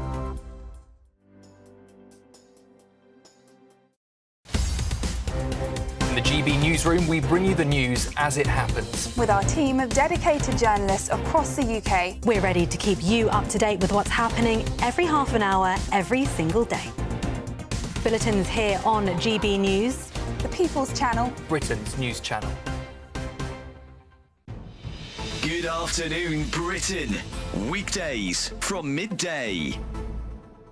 A window cleaner is battling to prove he has the only portrait of William Shakespeare made in his lifetime. Yes, so owner Stephen Wadlow has been trying to validate the painting for years. He's had it x-rayed, he's had it analysed by experts, he's had it scientifically dated back to 1595 when the playwright was 31 years old. If it is the Bard, it could be worth north of £200 million. Steve, welcome to GB News. First of all, just explain how you came to have this painting in your possession. It was sat there all my lifetime sort of thing while I was growing up, above the television in the corner. It was only back about 12 years ago that a visitor, she said, oh, I think it looks like William Shakespeare, you know, I like your copy of William Shakespeare, and was shocked to see it was an original painting. So it was only then that I started researching, and the different institutions have helped with the x-rays and all the rest of it. But then, is it actually Shakespeare? Well, all the facial comparisons, technology, everything like that, all matches with the Droeshout, which is the only known 2D image of Shakespeare.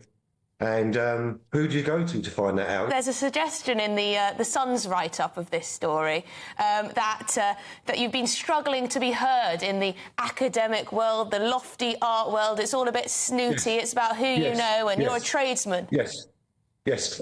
That is definitely true in some avenues, but then I have to say, and it's lovely to be able to have this opportunity to say it, there's other people in that world that have been fabulous. It's taken a long time to sort of get listened to. We want the discussion out there because all the evidence that we've got indicates that this really should be discussed. GB News, the People's Channel. If you want your news to be straight talking... This is a nightmare for the Conservatives again. Down to earth. It's not just Nottingham where this is happening, is it? And most importantly, honest. Hard-working, middle-class taxpayers, they'll get their book thrown at them. Then catch me, Martin Daubney, Monday to Friday, 3 till 6 p.m. on GB News, Britain's news channel.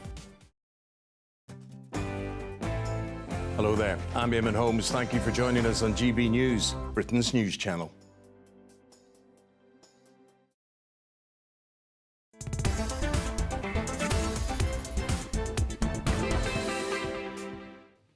Good afternoon. If you just tuned in, where have you been? 27 minutes after 4 o'clock. This is GB News. We are Britain's news channel. I'm Nana Akua, and it's time for the second great British debate this hour. And I'm asking, do you believe Reform UK could replace the Tories? Nigel Farage's party won more than 4 million votes in July's general election, and they came second in a total of 98 seats, 89 of which were won by Labour. Though Reform UK only won 5 seats in the House of Commons, they're hoping to take power in 2029. But is it realistic? So for the great British debate this hour, I'm asking, do you believe Reform UK could replace the Tories? Well, let's speak to my panel. Joining me now, political commentator Lee Harris, also trade unionist Andy Twelves. Andy Twelves. Good afternoon. Do I think that they could replace the Tories? Yeah. I don't think that they could replace the Tories. No, I don't. Why? I think that it looks like Robert Jenrick is going to be the new leader of the Conservative Party. He's the most. I actually stole this from Lee in the green room. He's the most reformish candidate of the Tory leadership candidates.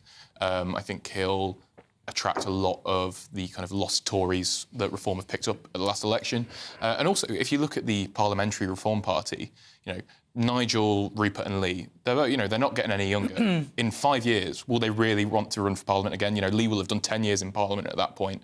Rupert won't be that bothered. Nigel, he'll have been in the public realm for years and years and years by that point. Will they really want to be doing that coming up to, 2030? I don't think so. I don't think that the Parliamentary Reform Party has legs to continue on to another term. Well, some of the Labour MPs had been waiting in the sidelines for the full 14 years the Conservative Party were in charge. So I don't know whether that argument washes with me. Lee Harris. I would love for it to happen because I'm still so very angry with the Conservatives. But it's very, very unlikely that it's physically possible to do it. However, as I was also saying in the green room, it was. I think that the environment is different now. I think things are different. I don't think you can compare what's happened in the past to what may happen in the future. Sort of these scenarios like, it seems a bit like the SDP, which is what you were saying earlier. I just don't think that's relevant now. The political landscape of this country has completely changed. The voters are not as loyal as they are to a single party. They're very happy to move around. They'll vote for whoever they think. And I do think that what Reform are offering is more in tune with the bulk of the British public. That's my personal belief. I believe that there is a gaping hole for Reform that they have filled. And will that translate into... they got their MPs, so genuinely I wasn't that sure that they were even going to get any MPs. They got their MPs in, that's great. Can they go from 5 MPs to 300 MPs? I think that's a big ask. Well, they came second in 98 seats. Yes.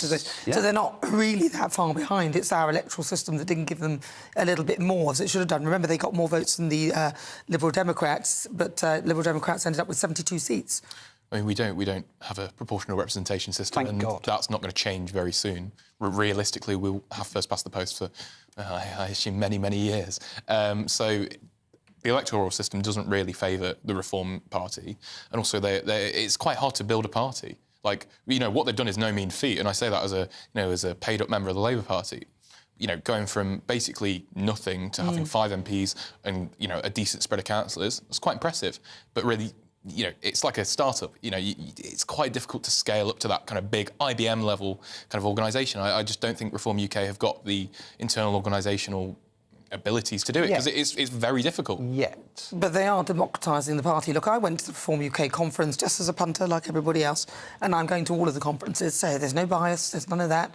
But I went to the conference, and I have to say, there were so many amazing people there, wonderful people. They're not far right or all this nonsense has been going out there. No, they were very welcoming, they're very nice to me.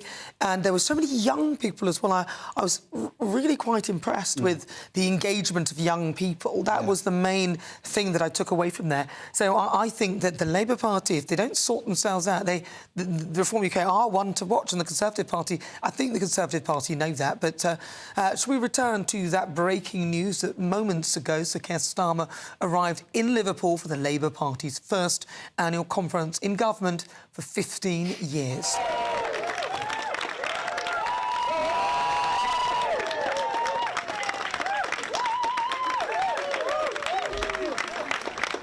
Welcome back to Liverpool. Welcome to conference, our biggest conference ever, and the first one in 15 years with Labour in government.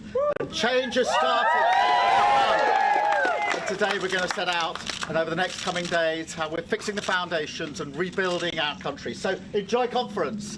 Very, very good to be here. So Sir Keir Starmer earlier today and in Liverpool for the Labour Party conference. Right, well, we're talking about that as well. You're with me, I'm Nana Akua, 32 minutes after 4 o'clock. We're live on TV, online, on digital radio. This is GB News. Coming up, it's The Pulse, where we look into the latest health stories. This week, we'll be discussing news that the NHS hospitals are increasingly charging for private treatments due to financial pressures and long waiting lists. So is our health service broken?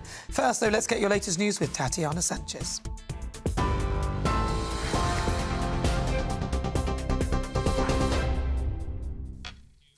Nana, thank you. And as you've just been hearing, the Prime Minister has arrived at the Labour Party conference. Sir Keir Starmer said Labour's conference would show how Labour are fixing the foundations and rebuilding our country.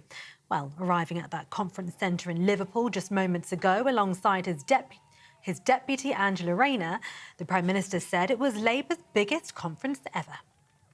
Change has started.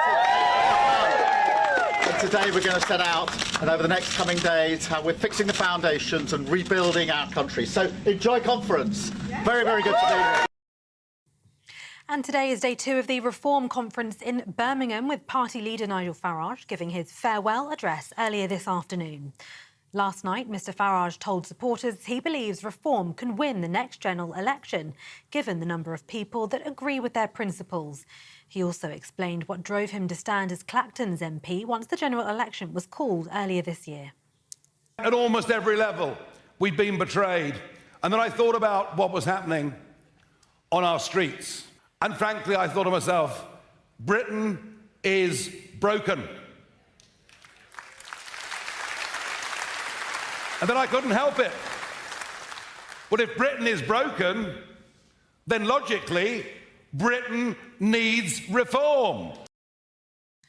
And the Met Office has issued a further weather warning with heavy rain and thunderstorms forecast for the rest of the weekend. The alert will remain in place throughout today, covering Wales, the Midlands, the South West and parts of the South East. The forecasters warned that people should expect damage to buildings as a result of lightning strikes, disruption to public transport and flooding all within the affected areas. And those are the latest GB News headlines for now. I'm Tatiana Sanchez. More from me in half an hour. For the very latest GB News direct to your smartphone, sign up to News Alerts by scanning the QR code or go to gbnews.com/alerts.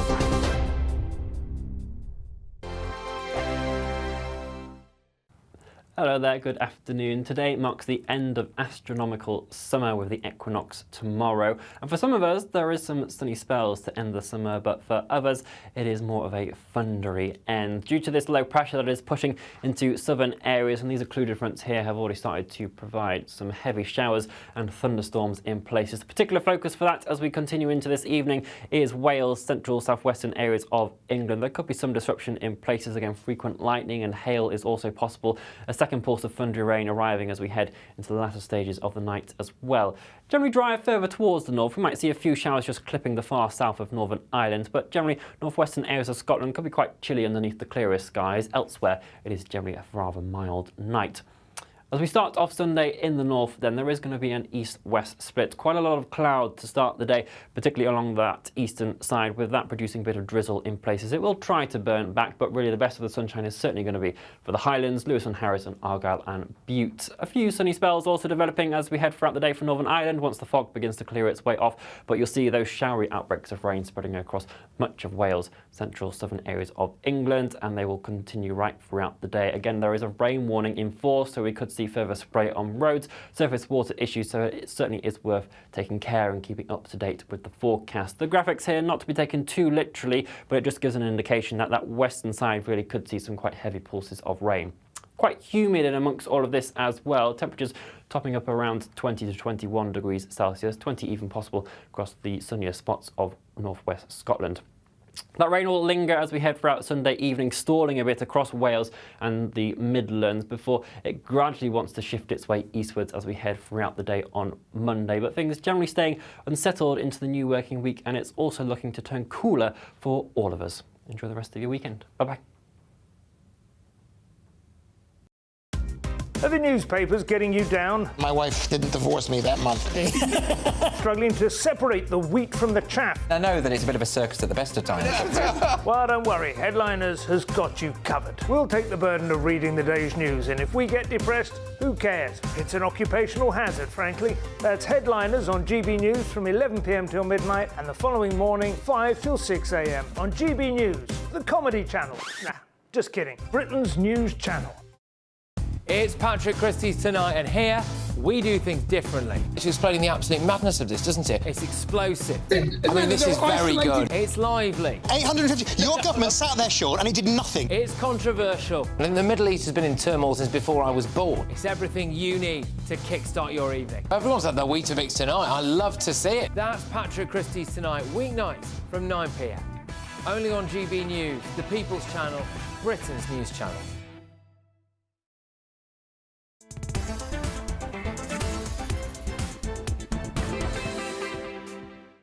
Good afternoon. It's fast approaching 39 minutes after 4 o'clock. This is GB News. We are Britain's news channel. I'm Nana Akua. We're live on TV, online and on digital radio. It's time now for the Pulse. Sorry. NHS hospitals are increasingly charging for private treatments to ease financial pressures and long waiting lists, with private patient income rising by a quarter in the past year. Now, this trend, driven by deficits over £2 billion and a more relaxed Labour Party stance on private sector involvement, is expected to continue. So, is our health system broken? Is it? Joining me now to discuss is GP and medical writer Dr. Hannay Honderkamp. Hannay. Beautifully said. Right. So, can you explain how this new sort of evolution of care might work? So I think at the moment the way it's working is it's really focusing on the kind of things that you would want to buy if you were staying at a hotel. So you wouldn't want to share your room with someone else, so you buy your own room. Most people would like an ensuite, so you pay a bit extra for that. So people are able to pay, and I see this happening on things like maternity wards. So where in the main, once you've had your baby, you're put in a ward with 6 other women and their babies, and all of the kerfuffle that goes alongside that. They're not the most restful places quite often. Women can pay extra to have a side room of their own with a door that shuts. They used to have that anyway, because I can remember being in an NHS hospital for my first child and then going partly private so that I could then have a room when I had my baby. So they're going backwards to so what they're kind of accelerating it now. So in the past, those separate rooms would have gone to NHS patients on a first-come, first-served kind of basis. But now I think a lot of hospitals are keeping them aside, not giving them to NHS patients and charging for them, and many women will pay whatever it is, an extra £100 a night to have their own private room. I completely get it. I think I probably would as well. And then they're paying for things like food, if you want special food, bunch of flowers, bowl of fruit, those kind of things. So it's kind of the accessories that people would get if they went private, but still having their treatment within the NHS. I think it's interesting. I'm not sure that they should necessarily be focusing on being hotels, but I do like the idea of people having a list where they can pay for certain things privately. So I think the NHS is broken. It is absolutely broken. What I don't think it's broken beyond repair. I think that we would still be able to offer an NHS that looks free at the point of contact, but we need to cut down, Nana, the kind of things that we do within that free. So we need to concentrate on cancer, children, mental health, long-term conditions, and accident and emergency. And all of the other stuff that would be really nice to do, we should offer within the NHS, but on a tariff. So you've got a menu card, here's this treatment that you can't have done on the NHS unless you want to go on our not-for-profit tariff. And I would put things on there like IVF, for example. Now, I know people... What about gender? No, that wouldn't be on there at all. I don't think that should be on there. But I certainly don't think the NHS should be paying for it. But, for example, there are people now who don't qualify for IVF, but they do qualify for some assistance. So they can actually opt to have that within the NHS fertility clinic and pay less for it than they would at a private clinic. I've got some patients doing that right now, and I think that's a brilliant idea. Why not? If we've got the facilities and people are prepared to pay, let's do it. But only for the things that we shouldn't really be doing at the moment when the budget is finite. I absolutely agree that if we had the money tree that everyone talks about, of course we should do IVF because children are wonderful and people should have them. Of course we should do varicose veins even when they're just cosmetic, you know, those kind of things. But we don't have that money tree. So let's do those things for people, but let's do it on a not-for-profit tariff. So it's cheaper than if they actually went privately, but it's still done within the NHS and it makes a tiny bit of money for the NHS. If you could point to the single one thing that you think has broken the NHS, I'm sure there's a big list, but the thing that would be at the top of your list, what would it be? There's two things because they're in different areas. Okay. So I think procurement of drugs, machinery, that kind of thing is shocking. No private business would run procurement in the way that they do. We need to bring it back centrally, harness the power of being the NHS and drive those contracts down. And the other thing is the fragmentation.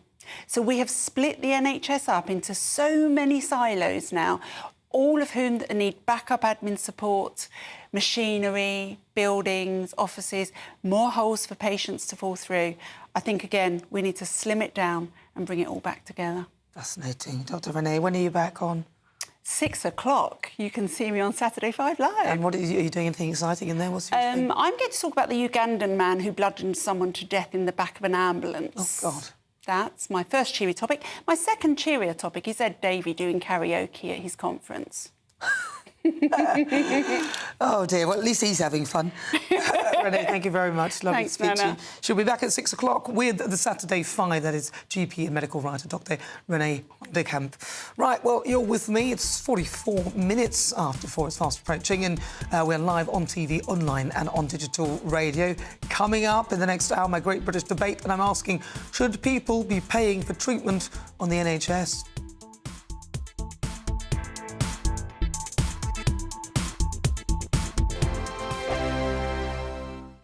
The Britain I grew up in was the most peaceful, gentle society that has ever existed. That has been destroyed. Opinion polls show immigration is the #1 concern to the British public. Are you proud to be British? Yeah, I'm ever so proud. My name is Stephen Edgington, and in this documentary, I want to find out how Britain became a nation of immigrants. Immigration, the truth, available at gbnews.com. This is GB News, Britain's news channel. Many happy memories, and 9 in 10 Brits say certain foods evoke feelings of childhood nostalgia, with the mousse-like powdered dessert, Angel Delight, the most loved. Joining us now... I'm surprised by that. Yeah, what, Angel Delight? I'm surprised it's #1. Yes, very surprised. Well, to talk us through all of this is creator of the Crazy Sexy Food podcast, Hannah Harley-Young. Morning. Hi. I've brought a selection of things that really define my childhood, particularly the Viennetta ice cream. And I have brought you some butterscotch Angel Delight. Yay! I'm going to expose myself live on camera and say that I've never tried Angel Delight. Hannah? I know. I don't know what that says about me. I thought that was apple puree, actually. I'm so excited. Is it good?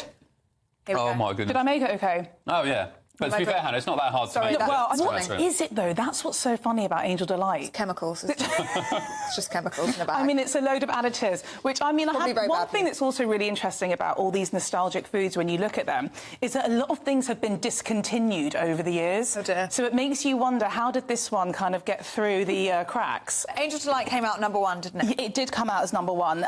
And also sort of in the top 5 was fish and chips, something I still eat today. Fish fingers, still a staple of my diet.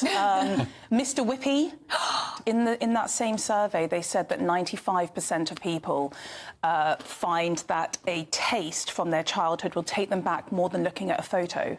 And that's something that's really interesting for me, and it's the basis of everything that I do, and the reason really why I set up Crazy Sexy Food, or one of the reasons, should I say, was that I love this concept of memories of food. You know, I've interviewed hundreds of people over the past 5 years, and when I get to that question, you actually see their face relaxing, and there's something that it evokes emotion. GB News, the People's Channel. Hi there, I'm Michelle Dewberry, and I'm going to take a second to tell you all about my show, Dubes & Co. We start off with the issues of the day. We then bring in both sides of the arguments. We get rid of the disrespect, and then you throw me into the mix. And trust me, I'll tell it exactly how it is. And then, of course, the magic ingredient, you at home. We mix it all together, and what have we got? In my opinion, the best debate show in town. Monday to Friday, 6 till 7 on GB News, Britain's news channel.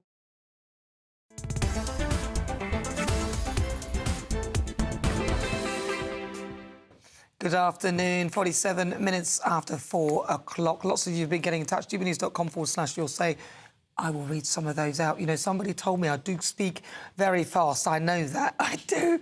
My mother's always saying, Nana, to boire it. And that is true for slow down, for goodness sake, woman. Stop flapping your gums so fast. But we are live on TV, online and on digital radio. And it's time now for another great British debate. And this time I'm asking, should people be paying for treatment on the NHS? Now, NHS hospitals are increasingly charging patients, with income rising by a quarter in just a year. By doing so, now the figure is expected to keep rising, and lots of trusts are hoping to take advantage of Labour's relaxed attitude to the private sector, whilst hospitals are seeking to maximise potential income from patients facing huge waiting lists. So that's why I'm asking you, should people be paying for their treatment on the NHS? Well, joining me to discuss, political commentator Lee Harris, also trade unionist Andy Twelves. Lee Harris, what are your thoughts? No, my knee-jerk reaction is no, they shouldn't be paying. Why? Well, under the system we've got, free at the point of use, I don't think there should be an expectation for anyone to pay for anything. That doesn't mean to say that I don't think people should. There should be certain services that you should pay for. So, for example, I'm very pro charging people for not turning up for doctor's appointments. I think that's a good idea. I don't think that it's, but I just think that it should always remain free at the point of use, and that should, whether you're a Conservative or you're on the left, I think that should remain untouched. But I am very pro looking at the system as a whole. And not treating the NHS like some sort of religion that shall not be criticised. I think even Wes Streeting has come up against a little bit of criticism for even mentioning the word reform, not in the party sense of the NHS. It just seems that if anyone dares mention anything about changing the NHS, everyone just has a complete meltdown. I don't know, I think those days are gone now. Andy Twelves. I don't think that people should be paying for the NHS. No, I think you pay it in your taxes free at the point of use, and I strongly believe in that principle. It was founded by the Labour Party. It's been, continued through by Labour governments, Tory governments, coalition governments, and I don't think it'll be a Labour government that should end that. But they're saying certain elements. So if you were listening to the interview that we had with Renee, I was listening. She was basically saying, so certain things that you could argue maybe people should pay for them themselves. So, for example, fertility treatment and stuff like that, you could argue that you're not necessarily ill, but you could do with some help so that you can bear children. Things like that, you could potentially pay, rather than paying privately, you could pay the NHS and it would be actually cheaper than private. That's the sort of thing she's talking about. I still think that it should be free at the point of use. I think, generally speaking, But it's totally unsustainable. I mean, you've gone back to 70 how many years ago it was launched, and it was set up by Bevan, but the population was a lot smaller. We didn't have an issue with infrastructure. We've got all those problems. And so now, making it free for absolutely everybody, for anything, is causing a problem. This is a conversation that happens every 20 years since 1947, was it, when it was founded? The population has changed significantly over every 20 years. Increased significantly as well. Things have changed quite significantly. So, I think it is a conversation of how do we evolve it into its next form, but I think that next form should always be free at the point of use. Well, OK, let's see what our viewers think, because this show's nothing without you and your views. Let's welcome our great British voices, their opportunity to be on the show. Tell us what they think about the topics we're discussing today. Let's go to Shropshire. I'm going to have a chat with Adrian Gell. Adrian, thank you for joining me. So what do you think, Adrian? Good to see you, Nana. Thank you for having me on again. It's a pleasure. While. What do you think, then? Should there be elements that you would have to pay for directly? Well, I think the point that it should be free at the point of use is absolutely essential. But at the same time, for unnecessary surgeries, cosmetic surgeries, that sort of thing, I have absolutely no problem with people paying for that. Equally, I think if hospitals want to charge for private rooms, that sort of thing, I don't have a problem with that. I think that the point with that is, and having had surgery myself at the beginning of this year for prostate cancer, actually being on a ward was absolutely invaluable, because if I needed sudden attention, there were nurses on hand, which if you're shut behind a door in a private room, you don't get. But at least that's a choice for somebody. And I just think that the choice should be there. If people want to pay for treatment, then that's absolutely fine. I don't have a problem with it. Drugs and surgical treatments for cancer, for example, like myself, I think that should be absolutely from point of use. Yeah, and I think that's what they're alluding to. I agree with you on that as well. Adrian Gell, thank you so much. That's Adrian in Shropshire. Great pleasure. Very reasonable man, isn't he? Thank you very much, Adrian. Well, listen, lots of you have been getting in touch with your thoughts. We've been talking about Angela Rayner and Keir Starmer as well. They've all been accepting gifts. This one from Andy, he's asking, proud to have voted Labour? Question mark. Yeah. Me? Well, are you? Oh, yeah. Oh, without a question, yeah. All right. Well, Sylvia says this. Luckily, I'm very fit, nearly 70 years old. I'm on no meds and haven't seen a GP in years. I recently went to my opticians for new specs and was referred for cataract surgery on the NHS. I got referred to a place within a week and had both my eyes done separately within 6 weeks. A fabulous service. I can't believe the difference it made to my life. So lots of people saying, quite a few people saying that. Let's see this one here. Yol says, Rayner now wants to go ahead with irreversible changes to devolution in the north. This is very worrying and potentially giving away more power to those who could make the country even more unrecognisable than it is now. Interesting, and lots of you getting in touch with some of which I sadly can't read. Then Andy again says, watch Starmer, he won't go near everyday pensioners. Well, we'll see if he does when he's doing his conference. Lovely. All right, keep them coming. gbnews.com/your say. Lots more still to come on the programme. I'm Nana Akua. We're live on TV, online and on digital radio. Now, if you are unlucky in love, well, stay tuned because I'll be talking all things romance with a dating expert and a prolific wedding celebrant. Yes, she was the one from Married at First Sight. And, of course, a matchmaker will be joining us now. So stay tuned. First, let's get an update with your weather.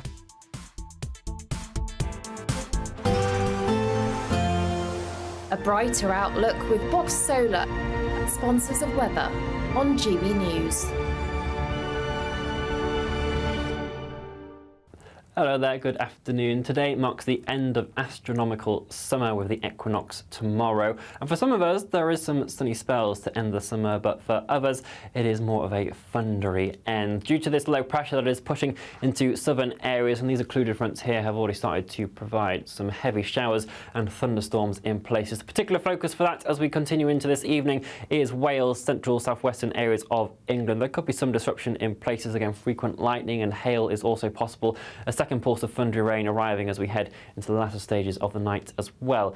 Generally dry further towards the north. We might see a few showers just clipping the far south of Northern Ireland, but generally northwestern areas of Scotland could be quite chilly underneath the clearest skies. Elsewhere, it is generally a rather mild night.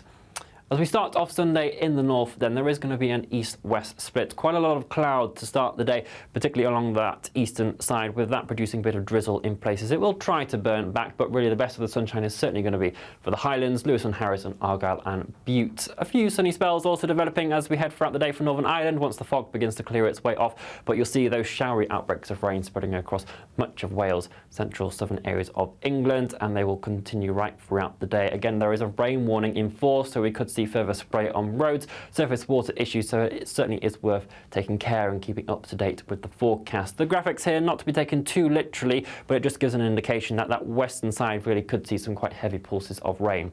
Quite humid in amongst all of this as well. Temperatures topping up around 20 to 21 degrees Celsius, 20 even possible across the sunnier spots of northwest Scotland. That rain will linger as we head throughout Sunday evening, stalling a bit across Wales and the Midlands before it gradually wants to shift its way eastwards as we head throughout the day on Monday. But things generally staying unsettled into the new working week, and it's also looking to turn cooler for all of us. Enjoy the rest of your weekend. Bye-bye. Looks like things are heating up. Boxed Boilers, sponsors of weather on GB News.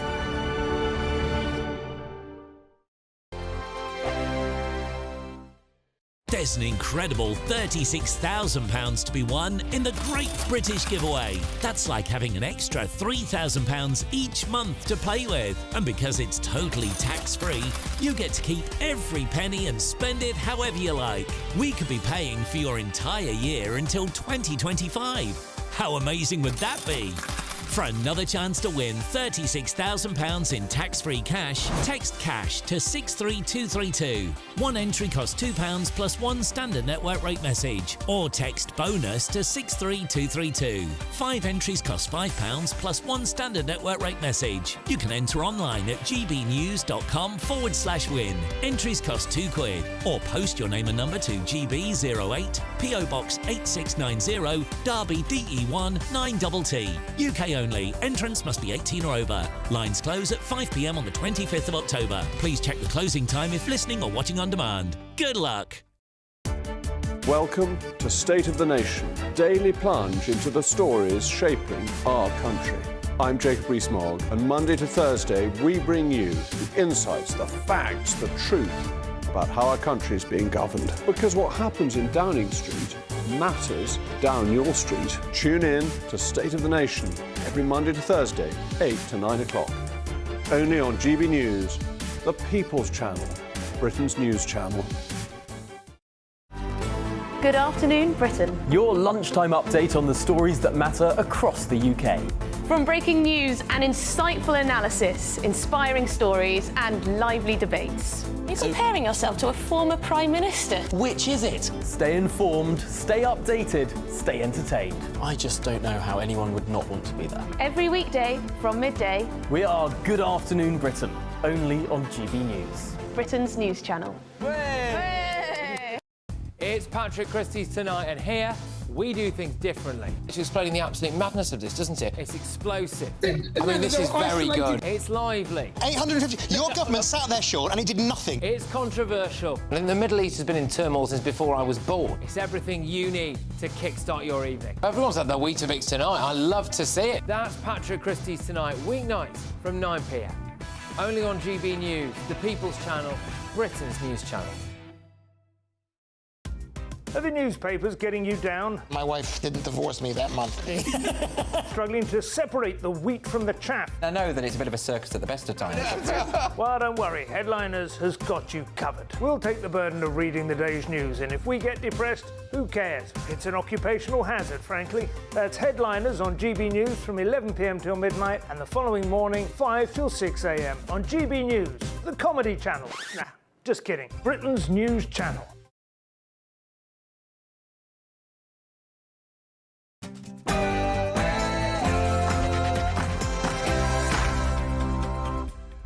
Good afternoon, it's fast approaching 5 o'clock. This is GB News. We are Britain's news channel. I'm Nana Akua. We're live on TV, online and on digital radio. And for the next hour, me and my panel will be taking on some of the big topics hitting the headlines right now. This show is all about opinion. It's mine, it's theirs, and of course it's yours. We'll be debating, discussing, and at times we will disagree, but no one will be cancelled. So joining me today, it's commentator and broadcaster Lee Harris, and also trade unionist Andy Twelves.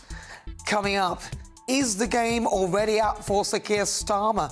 The latest approval ratings make for grim reading. Just 25% of Brits think that he's doing a good job. In difficult conversations, are you a fan of Married at First Sight? Well, I'll be joined by a wedding celebrant from the series and a matchmaker. If you're looking for love, you won't want to miss that. And I challenge my panel in the quiz. But before we get started, let's get your latest news with Tatiana Sanchez.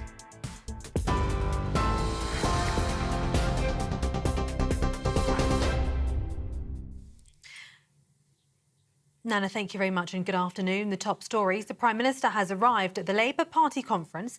As Keir Starmer said, Labour's conference would show how Labour are fixing the foundations and rebuilding our country. Arriving at the conference centre in Liverpool alongside his deputy Angela Rayner, the Prime Minister said it was Labour's biggest conference ever. Change has started. And today we're going to set out, and over the next coming days, how we're fixing the foundations and rebuilding our country. So enjoy conference. Very, very good to be here.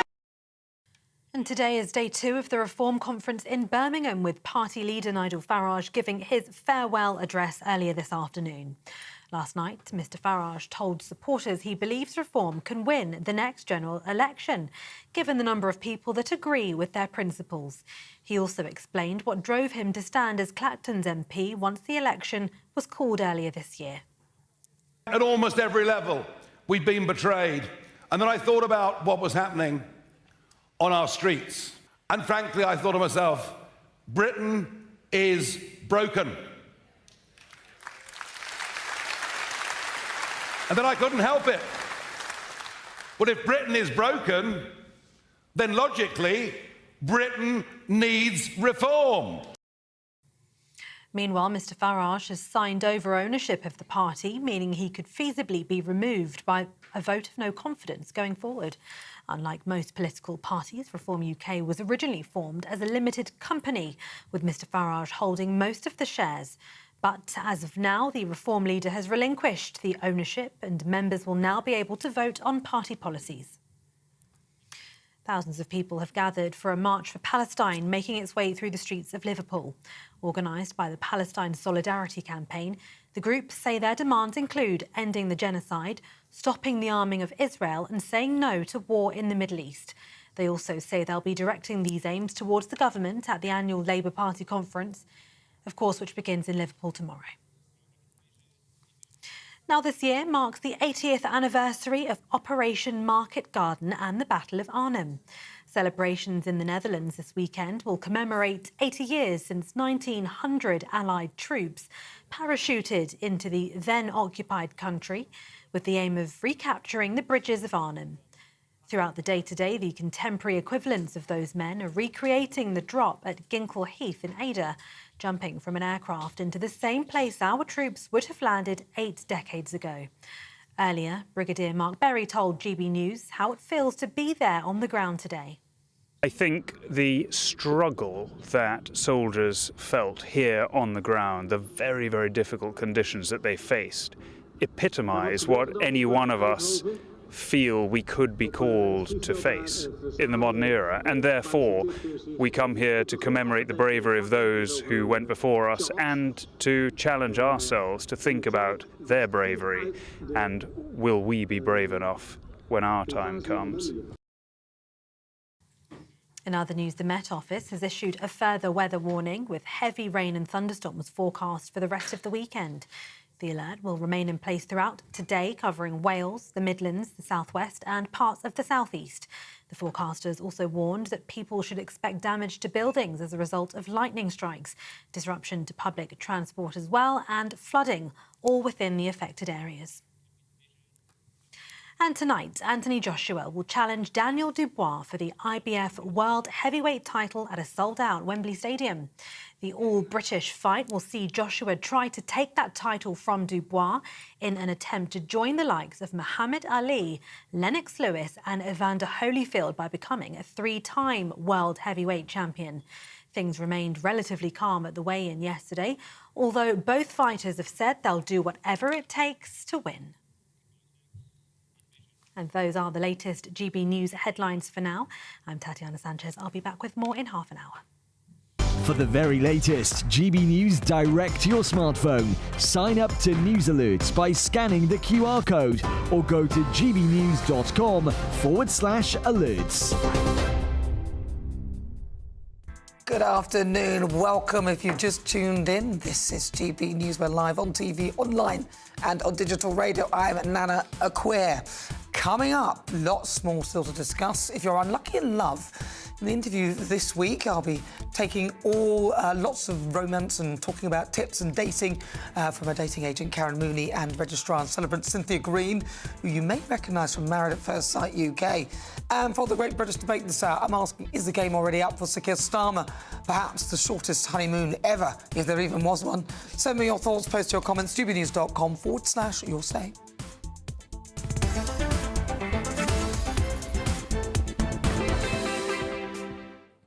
But first, Nigel Farage has closed Reform UK's annual conference, and with the party still buoyant after winning 5 MPs at the July's general election.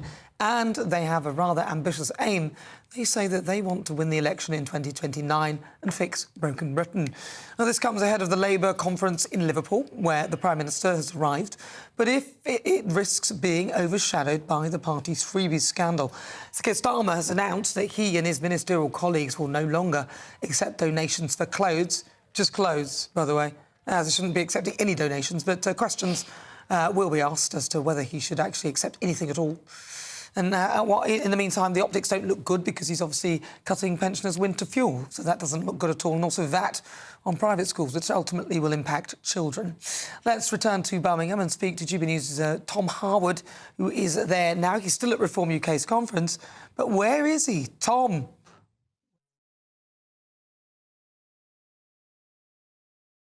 Conference. It's almost time for me to drive off to Liverpool for the Labour conference, but just time to catch up with everyone at GB News, because this has been quite a conference. The people here have been saying this is the moment Reform UK comes of age. I suppose the proof will be in the pudding, in those local election results that we're expecting in May. Can the party professionalise enough? This conference has been a moment of constitutional reform for the Reform Party. It's gone from being a limited company controlled by one man, Nigel Farage, to being a political party controlled by its members. Now, if a majority of members so choose, they could get rid of Nigel Farage as leader. They control the party, although I have to say, having spoken to, well, hundreds of delegates here at this conference, I don't think they'd be getting rid of Nigel Farage any time soon. He is still the man with the star power at this conference. Some people say that is both Reform UK's brightest point, but also potentially its biggest hindrance, in that the star power of Nigel Farage does tend to overbear almost everything. Is this a cult of personality, or a party that is professionalising, that is bringing through new talent as well? That's another big challenge that the party has to face as it runs into the next set of elections. Indeed, there are not just local elections in England, there are also the parliamentary elections in Scotland and Wales a couple of years down the line. Those will be big challenges and big opportunities for this party as well. They're trying to professionalise, they're starting to create local branches across the country, and following what they have been calling a Liberal Democrat strategy. Yes, it's strange to hear the likes of Nigel Farage praising the Liberal Democrats, but it's not over policy, it's over how they run the party, how they deliver that year-round engagement with local constituencies and trying to form what is more of a competent election-fighting machine, focusing in on the areas of greatest support, turning votes into seats in the wildly efficient way that the Liberal Democrats achieved at the last election. Many hundreds of thousands of fewer people voted for the Liberal Democrats than voted for Reform UK, but compared to Reform's 5 MPs, the Liberal Democrats won 72. Can this party repeat that trick? Well, a lot of that will, of course, rest on what the government does. How much lower can the Labour Party fall in office? I'm going to have to find that out in Liverpool. So, if you don't mind, I'm just going to get up my taxi tannoy and say, taxi to Liverpool. Yeah, it doesn't actually go. Thank you, Tom Harwood. He's not going anywhere, is he? In an airborne spectacular, 700 paratroopers from 8 NATO nations have been commemorating the 80th anniversary of the battle in Arnhem. Hundreds of Allied soldiers parachuted into Nazi-occupied Netherlands as part of a daring World War II offensive, and just under 2,000 Allied troops lost their lives, and 7,000 became prisoners. Our national reporter Charlie Peters is in Eid in the Netherlands and attended the ceremonies this afternoon. 700 airborne soldiers from 8 different NATO countries have dropped into Ginkle Heath today, 80 years after the start of Operation Market Garden, to commemorate the forces who made the most daring military airborne operation in history. They arrived here to liberate the Netherlands from Nazi rule, but also to establish a bridgehead into Germany, to advance onto Berlin. Now, the second objective wasn't achieved. In some of the most gritty and determined fighting, they could not hold the bridge in Arnhem. It was a bridge too far. But they did manage to liberate the Nazi rule in Nijmegen and Eindhoven further south. Now, the US, UK and Polish airborne operation was the market. The Garden was the ground operation coming up from Normandy. Those men had fought on D-Day. Think about all that you've done since the 6th of June. Think about holidays you've taken, trips with your friends and family. Now, in that time, since the 6th of June in 1944, those men were fighting to get here for 3 desperate months to reach Arnhem, to liberate and also to relieve their airborne forces who had made that daring launch into Arnhem. Well, it was a widespread and well-attended commemoration here at Ginkle Heath.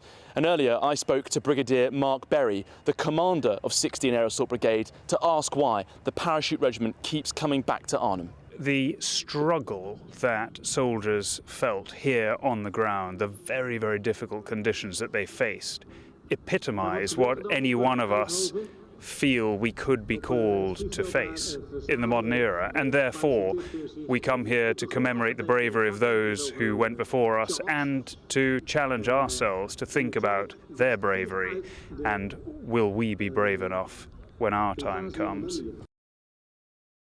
Well, Brigadier Berry jumped into Ginkle Heath alongside the Chief of the General Staff, the most senior soldier in the British Army, and also the Commander Field Army, the commander of 1 division, and the commanding officers of all 4 parachute regiment battalions. They were here to demonstrate their thanks to those airborne forces who fought at Operation Market Garden 80 years ago. It might have been a strategic failure. They didn't get into Germany. But the echoes of the glory of the men who fought in that campaign were still heard here today, 80 years on. That was Charlie Peters earlier. Fabulous, that report. But next in my interview, I'll be joined by 2 women who help people find love, dating agent Karen Mooney and marriage celebrant Cynthia Green. You may recognise from Married at First Sight UK. Do not go anywhere. This Monday, the king of breakfast TV is back. That's right, Britain's favourite TV host, Eamon Holmes, returns to Britain's hottest breakfast programme. Breakfast every day from 6 a.m. Only on GB News, Britain's news channel. GB News Breakfast every day from 6 a.m. Fatima's UK campaign, Children and Young People Matter. Because I actually run a campaign, and my ministry today is about looking after children in the care system and improving their life outcomes. You know, for me, I had a difficult start to my childhood, and I will never forget it. I mean, I always say I may have left the care system, but the care system hasn't left me. And I instantly understand the importance of giving our young children and young people the opportunity to also, you know, have good life outcomes. So Fatima's UK campaign is all about that. And it's a summit next year. Eamon, I hope you're going to come. No, I know we've talked about this before, and certainly, I mean, I believe in what you're doing. I think it's marvellous what you're doing, and that's why, you know, when you think about children, and children are so close to you, and you look at that horror that happened in Southport yesterday, I mean, things like that exactly. will really hit home hard. Well, children are the innocent ones, aren't they, Eamon? And this is what we look at when you think they're the future. We've got to start to put them back at the top. And it's a travesty when we see things like that, you know, Omar, that happen. You know, children are the ones that are impacted. And, you know, it's, for me, you know, really important to be able to do the best we can and looking after their future. And so hopefully, you know, I'm going to the Pyrenees in September, Eamon. That's my next challenge, the Bay of Biscay from France to Spain and back. And hopefully people can go online, fatimascampaign.com, and give generously to help make a difference to these young people's lives. Because, as I say, children are the future. GB News, the People's Channel. The Britain I grew up was the most peaceful, gentle society that has ever existed. That has been destroyed. Opinion polls show immigration is the #1 concern to the British public. Are you proud to be British? Yeah, I'm ever so proud. My name is Stephen Edgington, and in this documentary, I want to find out how Britain became a nation of immigrants. Immigration, the truth, available at gbnews.com. I'm Michael Portillo. This is GB News, the People's Channel, Britain's news channel.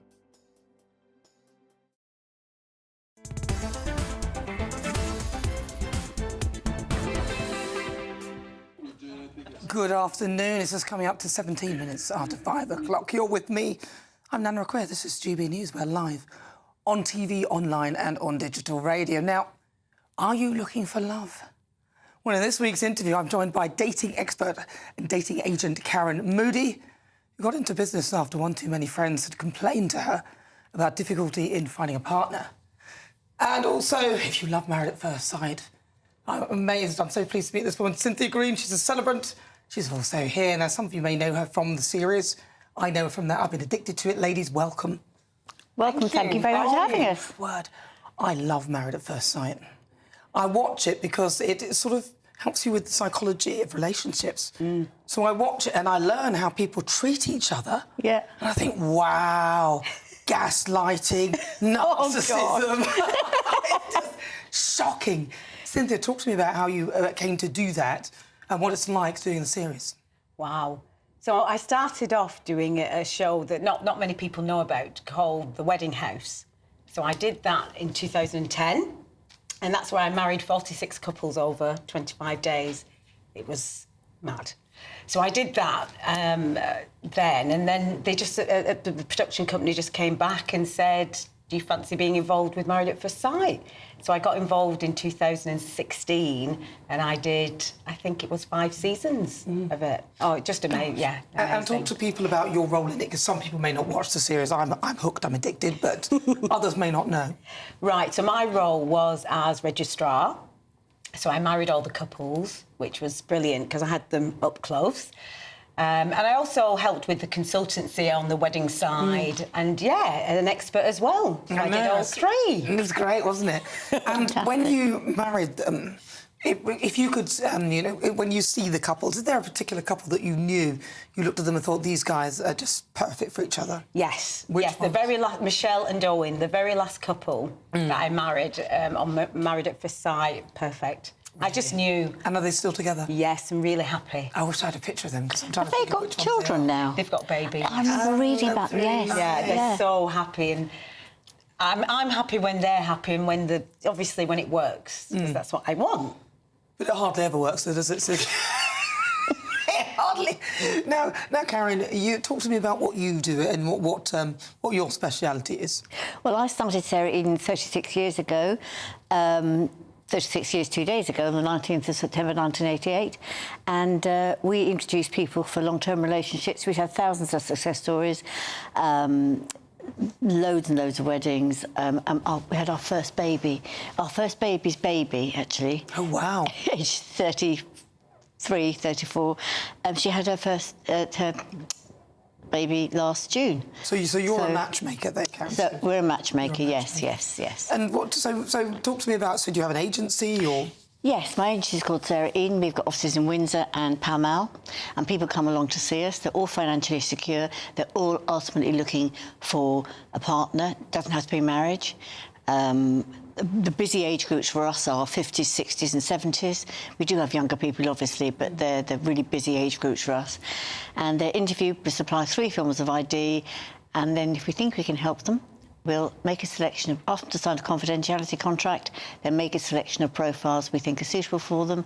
They select who they want to meet, and then we work with them to meet those people and hopefully find true love. Wow, you see, now there are a lot of people who are probably interested in that sort of service because, obviously, if you're quite a public figure, you can't go online and do the dating. Exactly. There'll be somebody who wants to kill me. I'll pretend I like her. That's right. And recently we've run the best bespoke matchmaking agency for the 2nd year running. Have you? Wow. Yes. It was only... The award only came out a couple of years ago, so that's really good. That is very, very good, isn't it? So what would you say is the right sort of... When you see... What do you think when you see the couples? What do you look for when you are matchmaking them? Oh, gosh, lots of things. You just get a gut feeling as well, but we go into background, we go into sort of things they want out of life. Similar types tend to get on. You don't have to have necessarily similar interests, 'cause sometimes it's quite nice to have a different interest, isn't it, you know? But you just get a feeling. My staff are fantastic and they just know how to matchmake, if that makes sense. Yeah. And I said, where do you think people go wrong with this dating thing? Where do you think, in your view? I mean, I'm presuming you're happily married. Well, I'm getting married. You're getting married? Yes, in Japan next year. How exciting. I'm really excited, really excited. Only met him 18 months ago. Really? That's Whirlwind quite quick. romance. Oh. Can you say how you met him? We just met at a party. Yes. Yeah, and I just kind of knew. You know when you know, right? Yeah. That's what they say. And I just knew. When you can laugh together and sit in silence and you just feel comfortable and calm with that person. And I'd looked for a long time. I mean, I'm 60 now. You look amazing. I know, she does, doesn't she? I said that. And I just thought, oh, will it ever happen for me? You know, I've been marrying people for nearly 28 years. So, you know, I did wonder, but yes, now it's happening. I'm excited. That's very exciting. And for you, what do you think then, in with regard to the worst sort of aspects of, you know, when you're putting people together? What do you try and avoid? What should people avoid, especially in their profiles and things like that? Politics. Oh yeah. That's not going to work. That's why I'm single. That's what it is. Too much about politics, and too much about, you mustn't talk about your exes too much. I mean, we all have pasts, don't we? You know, but don't sort of talk immediately if you go on a date about your ex. That can be really off-putting because you need to get over that person, and you need to give the person you're meeting a chance to get to know you.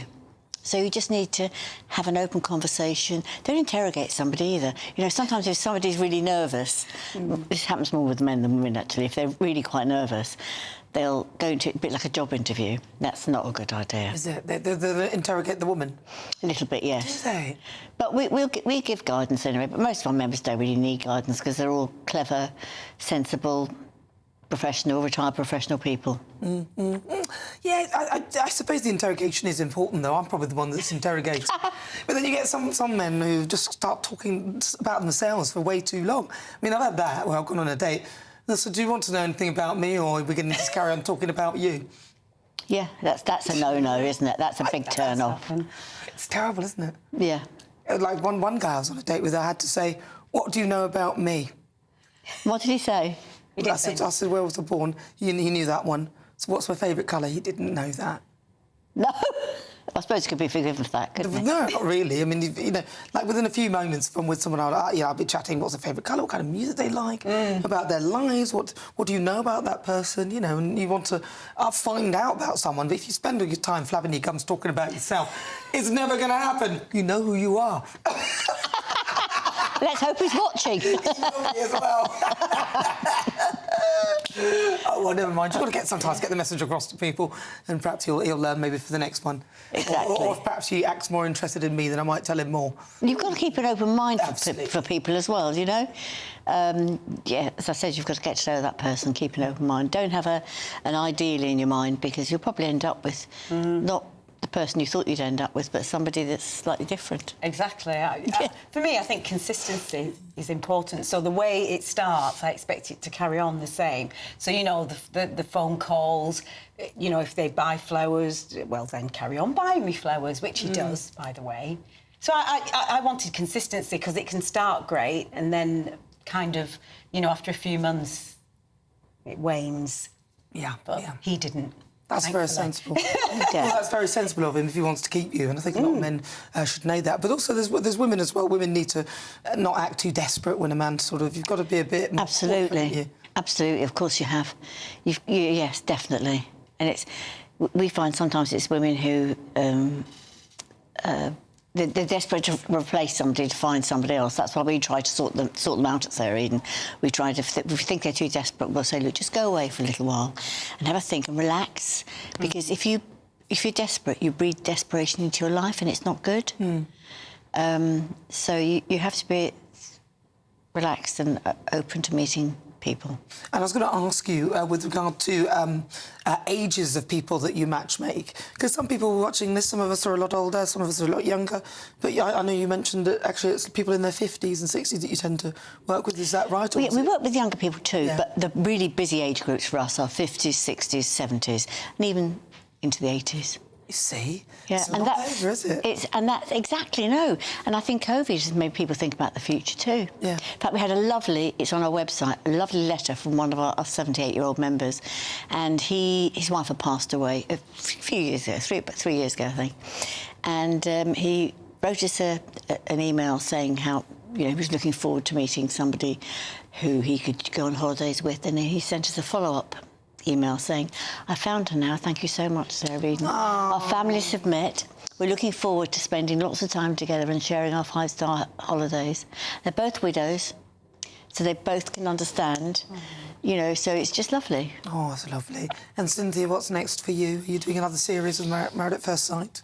Well, I did. I was part of Love is Blind. OK. So that was good. I don't know what's going to happen next. I'll carry on marrying people, and making people happy. That's what I love to do. I can't imagine myself doing anything else. We like doing that, don't we? Yeah, we do. And people say, oh, it's corny, or, you've married thousands and thousands, you must be bored, or something. No, each couple's different to me. And, yeah, I love it. I love it, yeah. Well, we shall keep our eyes out for you, Cynthia Green, and also you, Karen Mooney. Karen, if people want to find out more about your dating agency, because I think there might be quite a few viewers who are thinking, oh, I'm looking for love. Where do they need to go? Website, www.sara-eden.co.uk. OK. saraeden.co.uk. Well, thank you very much both for joining me. Really good to talk to you. Thank you so much. Lovely speaking with you, Nana. Your thoughts and experiences. I'm sure our viewers will love this. Lots of you have been getting in touch with your thoughts on lots of different topics we've been discussing. Let's have a look at what you've been saying at home. Now, on the subject of whether the NHS is broken, Gerard says the NHS needs one paper system, one purchasing system and one computer system, and that is just for starters. Then get rid of all the dross and the antiquated management system. Change the drunks and other troublemakers for the problems, charge the drunks, and troublemakers for the problems they cause most weekends, and take the money from their wages or benefits, whichever works. Michael says, problem is, if you start paying for treatment, you're one step away from being privatised, and some people won't be able to afford insurance, and some won't get insurance because of previous injuries or illnesses. And the biggest problem is just way too many people to deal with. Sylvia says, luckily, I'm a fit, nearly 70-year-old. I'm on no meds and I haven't seen a GP in years. I recently went to my opticians for new specs and referred for cataract surgery.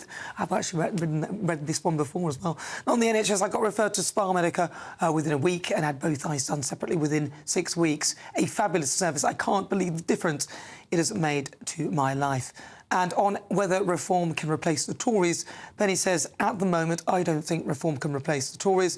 They are a new party and it takes time for change and to change the way people vote. But by the next election and the mess Labour are making, there'll be a credible challenge for both Tory and Labour voters. And Jenny says, I voted Tory to try to keep out the Labour candidate. However, I would now vote Reform, so I think that they do have a chance at the next general election. Well, keep all your thoughts coming. gbnews.com/your say. You're with me. I'm Nana Akua. This is GB News. We're live on TV, online and on digital radio. Still to come, we'll continue with the Great British Debate this hour. And I'm asking, is the game already up for Sir Keir Starmer? You'll hear the thoughts of my panel, but first, let's get your latest news with Tatiana Sanchez.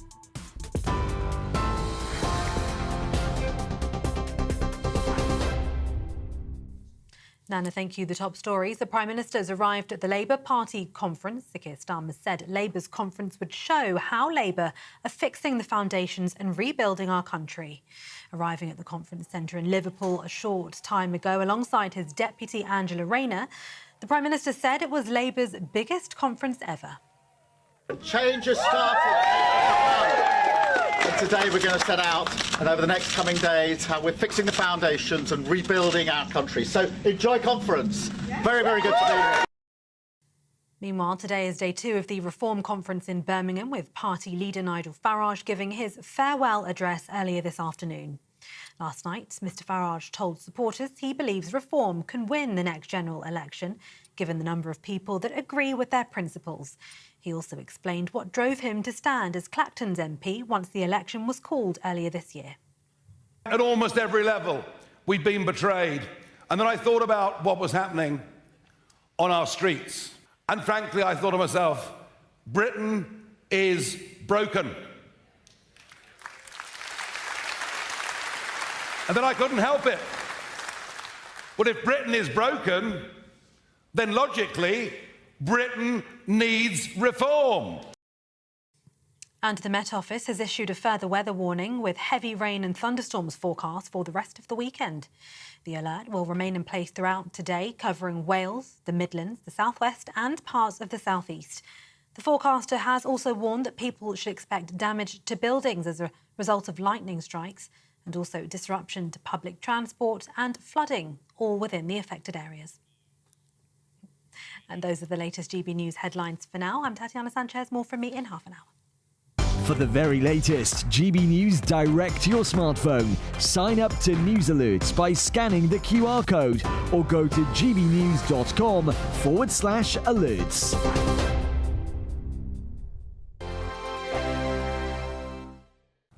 Hello there, good afternoon. Today marks the end of astronomical summer with the equinox tomorrow. And for some of us, there is some sunny spells to end the summer, but for others, it is more of a thundery end. Due to this low pressure that is pushing into southern areas, and these occluded fronts here have already started to provide some heavy showers and thunderstorms in places. The particular focus for that as we continue into this evening is Wales, central, southwestern areas of England. There could be some disruption in places. Again, frequent lightning and hail is also possible.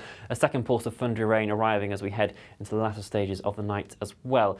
Generally dry further towards the north. We might see a few showers just clipping the far south of Northern Ireland, but generally northwestern areas of Scotland could be quite chilly underneath the clearest skies. Elsewhere, it is generally a rather mild night.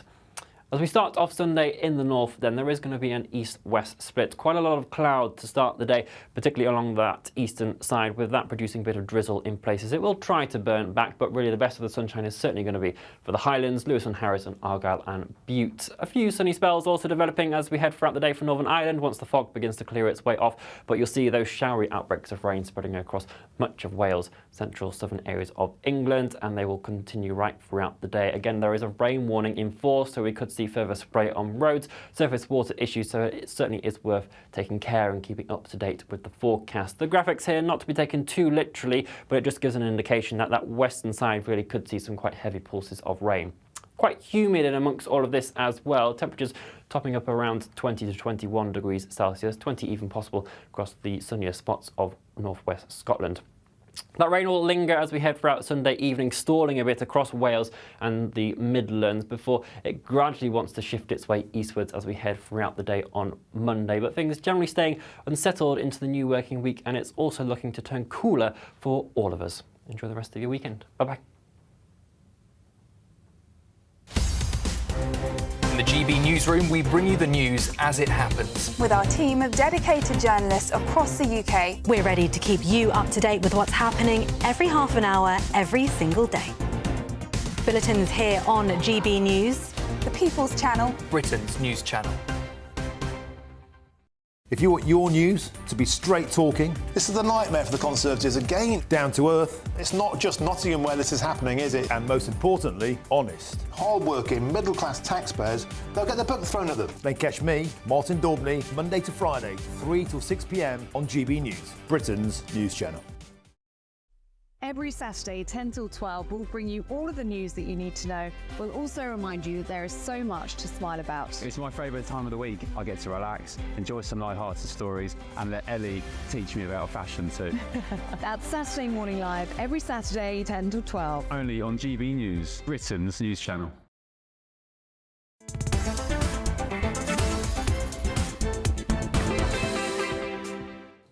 35 minutes after 5 o'clock. Welcome on board if you've just tuned in. Where have you been? It's near the end of the show, but I forgive you. At least you're here now. I'm Nana Akua. We are live on TV, online and on digital radio. Now it's time for the next great British debate this hour, and I'm asking, Sir Keir Starmer is it's a calamitous start for many. That's how they see it. Is the game up already for him? Now, as an Ipsos poll has revealed this week, that he is Britain's second worst Prime Minister after his first few months in Downing Street have been overshadowed by riots, winter fuel payments, backlash and freebie scandals, let alone the anger faced many parents who are facing a rise in VAT for the independent schools. His current approval rate is just 25%, down from 36% in July of this year. So for the great British debate this hour, I'm asking, is the game already up for Sir Keir Starmer? Well, joining me to debate this, my panel, political commentator Lee Harris and trade unionist Andy Twelves. Andy Twelves, Is it over for Keir Starmer already? No, not even remotely. Is that right? I mean, you'd ask this question maybe after a few ministerial resignations, maybe a backbench rebellion. There's been neither such thing. To suggest the game is up, there's been, maybe less than a month of actual parliamentary sitting time. And look what he's done in it. And the game isn't even remotely. Do you know what I mean? It's a silly question to ask, really. Well, hold on, because you may think that's a silly question, but have you seen the polling? Already the numbers are falling. People are not supporting him. Even his own party now looking at him going, oh, my God, what's happening here? Well, I don't think his own party are. There are. We've already read about the reports of Labour MPs who are now getting very concerned. And there is also still the matter of Jazz Aswell. That hasn't been dealt with. Lee Harris. It's been an absolute disaster. It's shot right from the start. I mean, this is the man who lied about respecting the result of the Brexit referendum, lied his way into the leadership. How did he lie about respecting the Brexit referendum? Sorry, let him finish, and then you can answer the result. Hold on, let Lee finish, please, and then we can come in. He went out and campaigned for another vote, so that's not respecting the result. He lied his way into the leadership, and he lied his way into number 10. And it has been an absolute disaster since he's been there. I mean, well, in what way did he lie into number 10? What is the lie that he's told you that you feel he's lied about?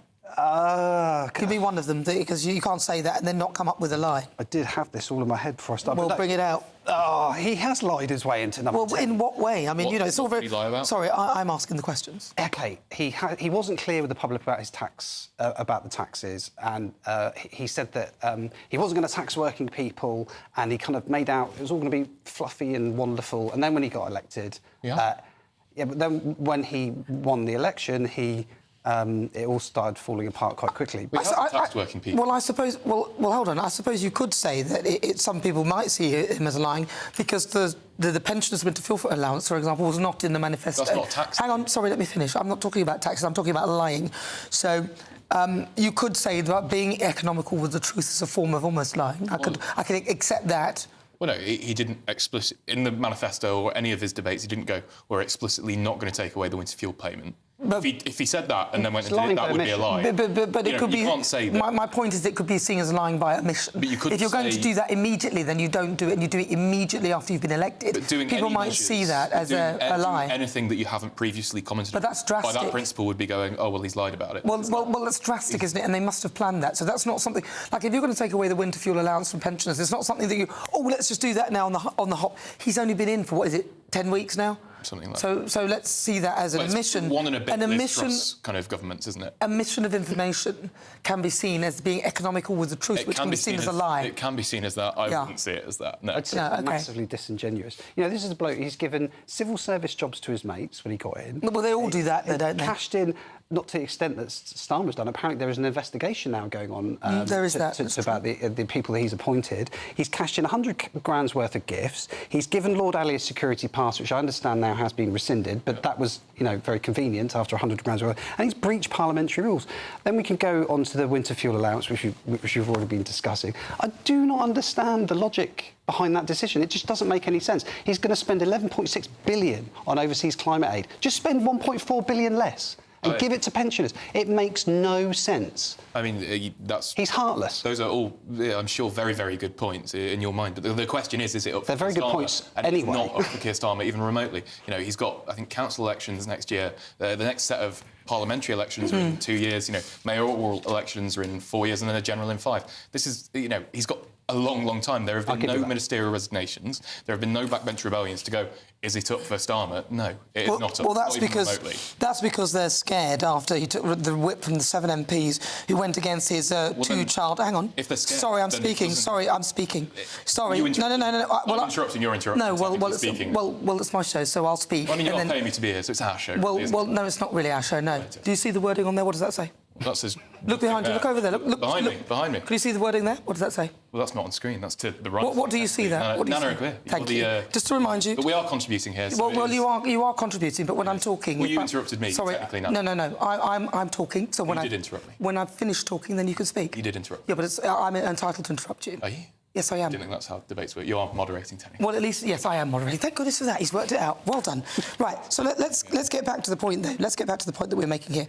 And the point is, with regard to Keir Starmer, some people will look at this and think, well, so far, it's only been 10 weeks. He hasn't done particularly well, and a lot of people saying that his polling has fallen by at least 10 points, and people are not really warming to his policies, and in particular, the winter fuel, which is a big one, OK? He omitted that in his manifesto, which he should have said if he was going to do it, and he probably wouldn't have got as far as he had. And the Labour Party's own research showed that up to 4,000 people might die if the Tories went along with that policy.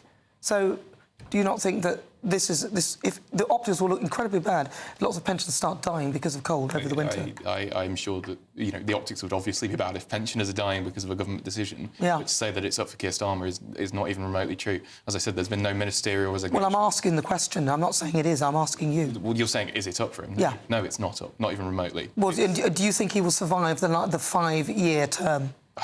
I mean, 5 years is a long time, but I certainly don't think the he winter will? fuel. I don't think the winter fuel allowance is going to be the thing that unseats him. I mean, 5 years is a long time, but I don't think this is going to be the issue that unseats him. What do you think? Do you think that the winter fuel allowance will be the issue that unseats Keir Starmer? I strongly believe that people will not forget.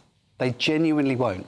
I think you're very right to say the only thing that Keir Starmer has on his side at the moment is the time and a majority. That's it. He hasn't got anything else. Everything else has genuinely been an unmitigated disaster.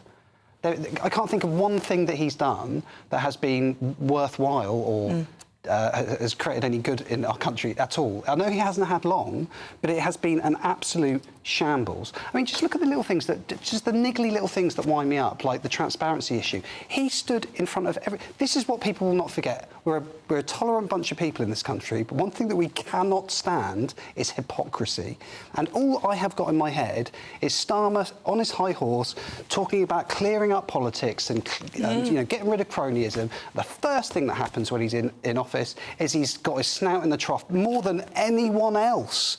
I mean, it's insane. All it is even sitting on a neutral space where I don't really support any of the parties at all, and looking at it, it almost looks indefensible. Are you seriously saying, looking at this £150,000 worth of freebies and all the stuff there, that this is a good start for Keir Starmer? I don't think it's a. I don't think it's a good start. It's a bad start, isn't it? Fundamentally, this kind of thing happens. Lots of people get gifts. He was the leader of the opposition that was going to be the Prime Minister.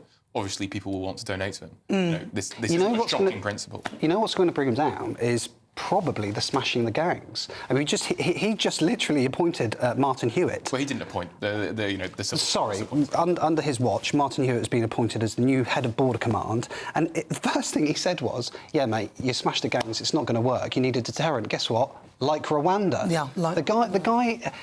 That's one of his flagship policies, and by the way, that is what the British public care about the most at the moment in terms of immigration. Is right up there in terms of what people care about. He's going to fail. He's not going to smash the gang. Let's give Andy the final word. 30 seconds. There was a cross-partisan kind of agreement that Rwanda was a mess. Even the Prime Minister who was implementing it called it a gimmick. Rwanda, it was for 200 people. It was too expensive, and it really didn't work. This new Keir Starmer government, he's got a new head of border security. Border Command, I think it's called. You don't even know what it's called. Oh no, I don't. I'm not Keir Starmer's team. I'm not in the Home Office. But he's got a new border chief. Let's call him that. And there's going to be a new plan to smash the gangs and really stop the boats coming across. It's not going to happen. Okay. Well, 14 years of Tories couldn't manage it. It's not going to happen. Nobody's commending the Tories on their term in office because it was not good. But let's be honest here. Keir Starmer has made a mess of this from the very beginning. And to be honest, we'll agree to disagree. He has made a mess of it. And I think even those who support the Labour Party are saying the same thing. And his poll rating has plummeted. But coming up, my quickfire quiz, I test the panel on some of the stories that caught their eye this week. This is GB News.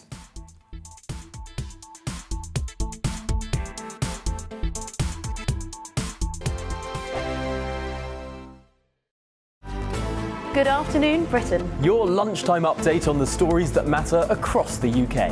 From breaking news and insightful analysis, inspiring stories and lively debates. You're comparing yourself to a former Prime Minister. Which is it? Stay informed, stay updated, stay entertained. I just don't know how anyone would not want to be there. Every weekday from midday. We are Good Afternoon Britain, only on GB News. Britain's news channel. GB News Breakfast. 6 News, breakfast, every day from 6 a.m. An army veteran has become the world's most tattooed woman after a 10-year journey to ink 99.98% of her body. I mean, that's really nearly everywhere. But I wonder, I mean, yes, she is unusual, and you'd know her if you met her, frankly, wouldn't you?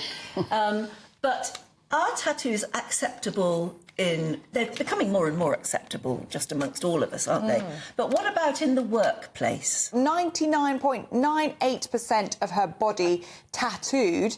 Do you think this would affect the way that she is received at work? I do affect it would how she is seen at work, just purely because tattoos are still so stigmatised in the workplace. In today's rapidly evolving society, the traditional standards of what is socially acceptable are being redefined. Facial tattoos, full body tattoos, once stigmatised, are increasingly seen as a form of personal expression, and there shouldn't be a barrier to one's professional or social life. If you are going for a job, for instance, we make up 90% of our minds about somebody within the first 3 seconds. And I have written a book on body language, and the face is just so important. You need to have the smile, you need to be able to read the facial expression, even when we're speaking. Now, if the face is really heavily tattooed, you can't do that. Jade said that there is still this stigma, particularly to facial tattoos. We do judge people with tattoos, don't we? We do. Unfortunately, we do, because it's not the norm. And as a human being, we tend to judge what is not the norm. And as Jade says, we are getting much more used to it. It is much more socially acceptable. But a lot of firms will say, if you've got a tattoo, you cover it. We don't want tattoos in the workplace. GB News, the People's Channel. Hi there, I'm Michelle Dewberry, and I'm going to take a second to tell you all about my show, Dubes & Co. We start off with the issues of the day. We then bring in both sides of the argument. We get rid of the disrespect. And then you throw me into the mix. And trust me, I'll tell it exactly how it is. And then, of course, the magic ingredient, you at home. We mix it all together, and what have we got? In my opinion, the best debate show in town. Monday to Friday, 6 till 7 on GB News, Britain's news channel.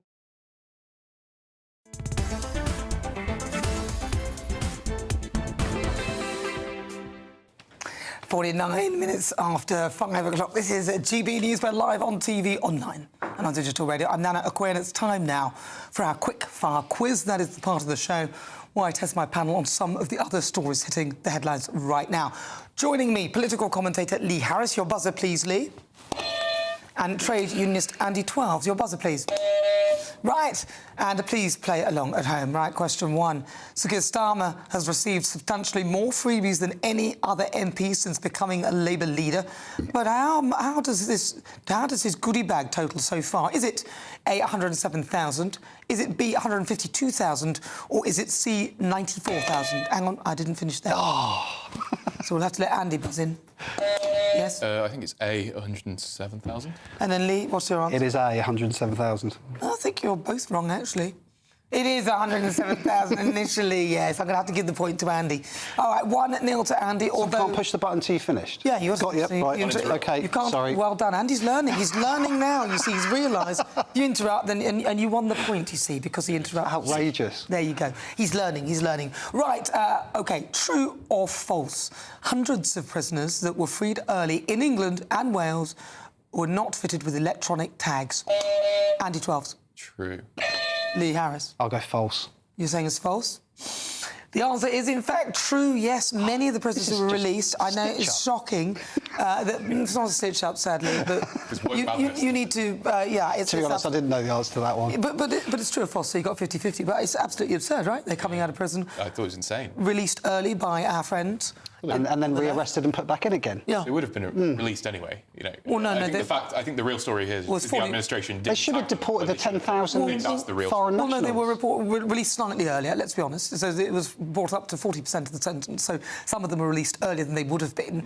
And so that's the point here. And it wasn't really... I don't think it was a good plan. What do you think at home?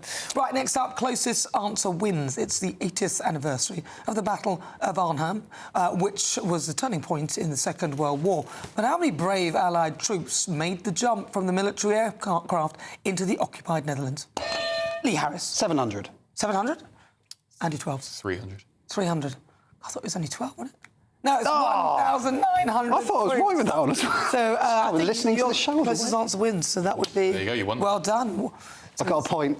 He got a point at last. Right, brilliant.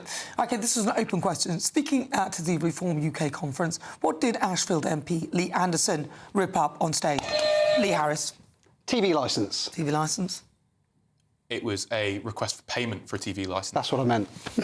Well, we've got the BBC licence letter. So... Well, technically I said BBC licence. I was just missing the last word. I'm going to give it to you, Lee Harris, so it's ties, because the last one will be neck and neck. And also, Andy did interrupt earlier, and, you know... He's on the naughty step.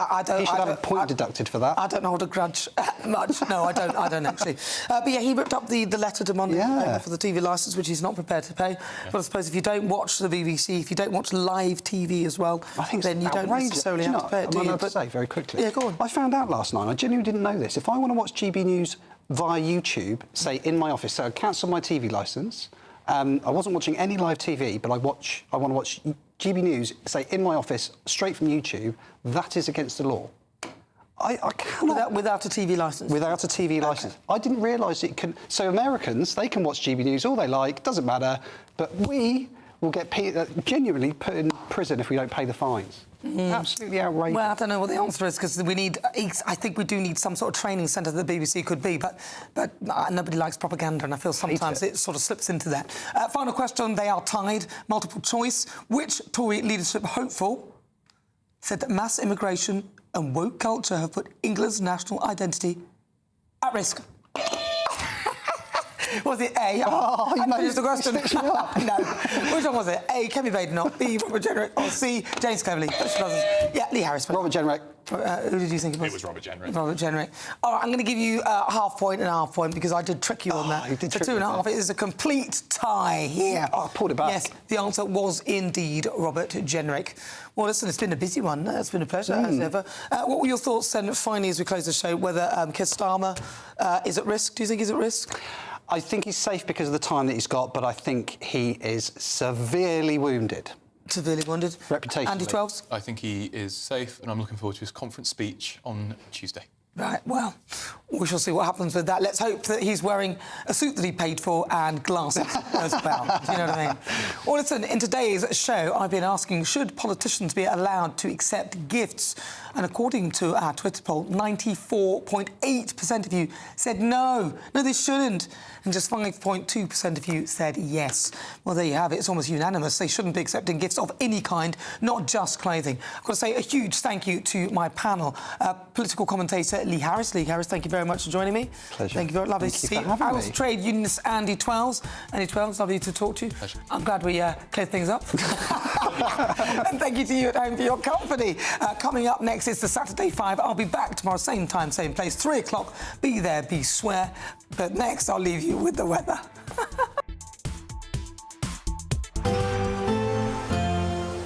Looks like things are heating up. Boxed boilers, sponsors of weather on GB News. Hello there, good afternoon. Today marks the end of astronomical summer with the equinox tomorrow. And for some of us, there is some sunny spells to end the summer, but for others, it is more of a thundery end. Due to this low pressure that is pushing into southern areas, and these occluded fronts here have already started to provide some heavy showers and thunderstorms in places. The particular focus for that as we continue into this evening is Wales, central South